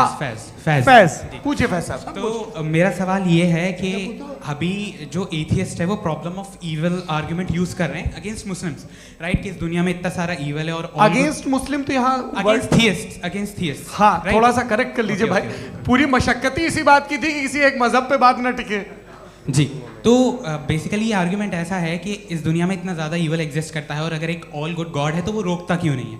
लेकिन इस सवाल में एक हिडन अजम्पशन ये है कि इस दुनिया में ईवल एग्जिस्ट करता है। अब एथियस्ट ये कैसे ऑन्टोलॉजिकली प्रूव कर सकते हैं कि इस दुनिया में ईवल एग्जिस्ट करता है? मैं आपको बताता हूँ, थोड़ा सा समझा। नहीं सर, हम लोग इनको सुनिए। नहीं please don't do that. I want to explain ontologically. नहीं हम समझ गए सर, इनको अब जवाब देने दीजिए। अच्छा सवाल पूछ लो। मैं अभी तक क्या था वो मैं थोड़ा सा ऐड ऑन कर लेता हूँ। तुम गुरु, तो हम जब इसका राउंड 13 करेंगे ना तब तुमको स्टेज पे बिठाएंगे। जी तो हाँ जल्दी से। तो देखिए एथियज्म के हिसाब से सब कुछ रैंडमली बन गया है, सब कुछ एटम्स और मॉलिक्यूल्स है। एक पत्थर में और मुझ में सिर्फ इतना फर्क है कि हम लोग एटम्स और मॉलिक्यूल्स का अलग अलग रीअरेंजमेंट है। अब एक पत्थर को कोई इंसान तलवार से 2 टुकड़ों में काट दे या मुझे, according to atheism it is same. There is no evil and good according to atheism. जी अच्छा, फैज साहब का सवाल ये है कि हाँ कोशिश भी करते तो इससे गलत सवाल नहीं कर पाते। एक लाइफ फॉर्म है और लाइफ फॉर्म में फीलिंग्स हैं, मतलब लाइफ फॉर्म सुनता है, देखता है, टेस्ट कर सकता है, फील कर सकता है। तो उसकी जो ये जो क्वालिटी इस बबल में आ गई हैं, वो जानवर में भी है, इंसान में भी है। तो जाहिर है कि उसे कोई तकलीफ पहुंचेगी, तो चूंकि उसके पास वो सेंसिटिविटी है तो मैं करेगा। पत्थर में वो सेंसिटिविटी नहीं है। तो ये क्या सवाल हुआ कि अगर पत्थर को काटा तो पत्थर को तकलीफ नहीं होती, तो आपको काटे तो आपको क्यों तकलीफ हो? बैठ जाइए। जी हाँ अगला सवाल। हाँ पूछिए जी जावेद अख्तर साहब। अरे भैया सब आप लोग मुफ्ती साहब को छोड़ रहे हैं, तो मेरे ही पीछे पड़े हैं क्या? फिर चलो बोलो भाई। You asked how God can exist when children die in Gaza. Huh? You asked how God can exist when children die in Gaza, and you also mentioned the rise of atheism in Europe. But the same events also are leading many atheists and non-believers to turn towards faith. How do you interpret this contradiction, where suffering pushes some away from God, yet brings others closer to belief? देखिए आपको एक बात बताऊं, दुनिया perfect तो कहीं भी नहीं है, हर जगह कुछ खामियां हैं। बेटा एक मिनट आप ही को कहेंगे, देखो वो तो कुछ खामियां, कमज़ोरियां, खराबियां सब जगह है। लेकिन अगर देखोगे ईमानदारी से कि दुनिया सबसे ज़्यादा महज़ब कहाँ है, एक आम शहरी को कहाँ हुकूक हासिल हैं, वो बोल सकता है, अपनी मर्ज़ी से काम कर सकता है, अपनी मर्ज़ी से राय दे सकता है, हुकूमत के ख़िलाफ़ बोल सकता है, बरसर इक़्तिदार लोगों के बारे में बोल सकता है, सरमायादारों के ख़िलाफ़ बोल सकता है। तो आपको ये स्कैंडिनेवियन कंट्रीज़ में मिलेगा, वेस्टर्न यूरोप में मिलेगा। मैं नहीं कह रहा वो परफेक्ट है, बिल्कुल नहीं, वहाँ बहुत ख़राबियाँ भी हैं, परफेक्ट तो कोई नहीं। लेकिन जिन जिन मुल्कों में, लैटिन अमेरिका देखो, गल्फ़ देखो, वहाँ पर आपको ये ज़रूर है कि रेप नहीं होते होंगे। रेप की ज़रूरत क्या है भाई, उसको तो ख़रीद लो, घर में रखो, सड़क पर रेप करने की क्या ज़रूरत है। मगर सुनिए सुनिए सुनिए, मगर हकीकत ये है कि वहाँ शख्सी आज़ादी राय देने की, बोलने की नहीं है। जी, ये एक आखिरी सवाल मुफ्ती साहब से। हाँ मैम, इनको माइक दीजिए। शुक्रिया। मेरा नाम मनीषा है, मैं हरियाणा से आई हूँ। मैं मुफ्ती साहब से एक बात पूछना चाहती हूँ। आप बार बार जावेद साहब को कॉन्ट्राडिक्ट तो कर रहे हैं कि आपने ये कहा, लेकिन आप भी अजम्पशंस के बेसिस पे बात कर रहे हैं। आपने खुदा के होने का कौन सा प्रूफ पेश किया है, खुदा की एग्जिस्टेंस का? अब इस सवाल को अलग रहने दीजिए, कौन एथीस्ट है कौन नहीं है। और दूसरी बात जो आपने एक छोटी सी कही थी कि ये फ्री विल का इस्तेमाल करता है इंसान अपनी, लेकिन इस फ्री विल का इस्तेमाल में मतलब खुदा ने ये दे दी सबको ये इजाज़त कि वो कितना घिनौनापन और कितने ज़्यादा ख़राब से ख़राब तरीके इस्तेमाल कर सकता है। जब आप सुनते जी, आप फ्री विल को मानती है ना, या अब कहती है कि फ्री विल नहीं है ना, मानती है ना? तो अब आपके पास इसका कोई एक्सप्लेनेशन नहीं है कि अगर एक इंसान उस फ्री विल का इस्तेमाल करके गलत काम कर रहा है और बच के अच्छी ज़िंदगी गुजार के निकल जा रहा है, उसका कोई रिकम्पेंस नहीं है। हमारे वर्ल्ड व्यू में जो इंसान गलत काम कर रहा है उसको भी रिकम्पेंस यानी उसका बुरा बदला मिलना है, और जो सही काम कर रहा है उसको सही बदला मिलना है। लिहाजा जो फ्री विल है वो इस तरीके से है कि एक लिमिटेड टाइम तक खुदा ने मोहलत दी है। ऐसा नहीं कि छूट दे दी, जो करना है करते रहो हमेशा। वक्त आएगा जब एग्जाम का टाइम खत्म होगा तब रिजल्ट आएगा, दौराने एग्जाम जबरदस्ती आपको नहीं बताया जाएगा। अरे भाई एक सेकंड, जी एक सवाल मुफ्ती साहब से मेरा, मुफ्ती साहब से जी जी, हाँ हाँ मैम रुक जाइए, आपसे फोन, आप इसके बाद आपसे माइक रहेंगे वो। हाँ बोलिए। मैं मुफ्ती साहब एक ही सवाल करता हूँ कि अगर जो हो रहा है फ्री विल से हो रहा है और एक दिन बरोज़ क़यामत इंसाफ होगा मैशर में वगैरह वगैरह, तो दुआ क्यों मांगते हैं लोग? दुआ मांगते हैं इसके मतलब है अभी भी उसने ये डिपार्टमेंट रखा है कि मैं रोज़मर्रा की ज़िंदगी में इंटरफेयर बिल्कुल बिल्कुल ही कैन। तो तुम कैन हो, तुम मुझे नौकरी दिला देते हो, मेरे बेटे को ग्रीन कार्ड दिला देते हो, और 45,000 बच्चे मरते हो, उन्हें रोकते नहीं हो। नहीं तो क्या आप ये कह रहे हैं कि इस दुनिया में जालिमों को कभी पकड़ ही नहीं होती है? अरे जो भी पकड़ होगी वो बच्चे रोते हैं। बिल्कुल, देखिए मैंने अपने ओपनिंग स्टेटमेंट में यही कहा था कि जनाब जावेद साहब सिर्फ इमोशनल आर्गुमेंट देंगे। This is an emotional argument. ये छोटे मोटे इसके पीछे का रीजन मैंने बताया क्या है, देखिए इसके पीछे का रीजन क्या है मैंने बताया। मंच से आप लोगों को सज्जनों इसलिए कह रहा हूं ताकि थोड़ा सा आपके कॉन्शियंस पे जोर रहे कि आपको ऑर्डर बचा के रखना है। वक्त तय हुआ था, ये वक्त पूरा हुआ, आपने इतने धैर्यपूर्वक सुना, मैं आप सबका बहुत बहुत शुक्रगुजार हूं। यदि इन दोनों विद्वानों की इच्छा होगी तो कभी हम इस बातचीत का राउंड 2, राउंड 3, यही तो देखिए खूबी है इंसान की कि बहस मुबाहसे में वो पड़ा रहता है। आप लोगों ने बड़े धैर्य का परिचय दिया, बहुत बहुत शुक्रिया। इसी के साथ ये बातचीत यहाँ पे समाप्त होती है। आप लोग को मैं एक बात बता दूं, ये सारी बहस हो गई, अब मुफ्ती साहब और बड़े मुफ्ती साहब इन साथ के साथ मैं खाना खाने वाला हूँ।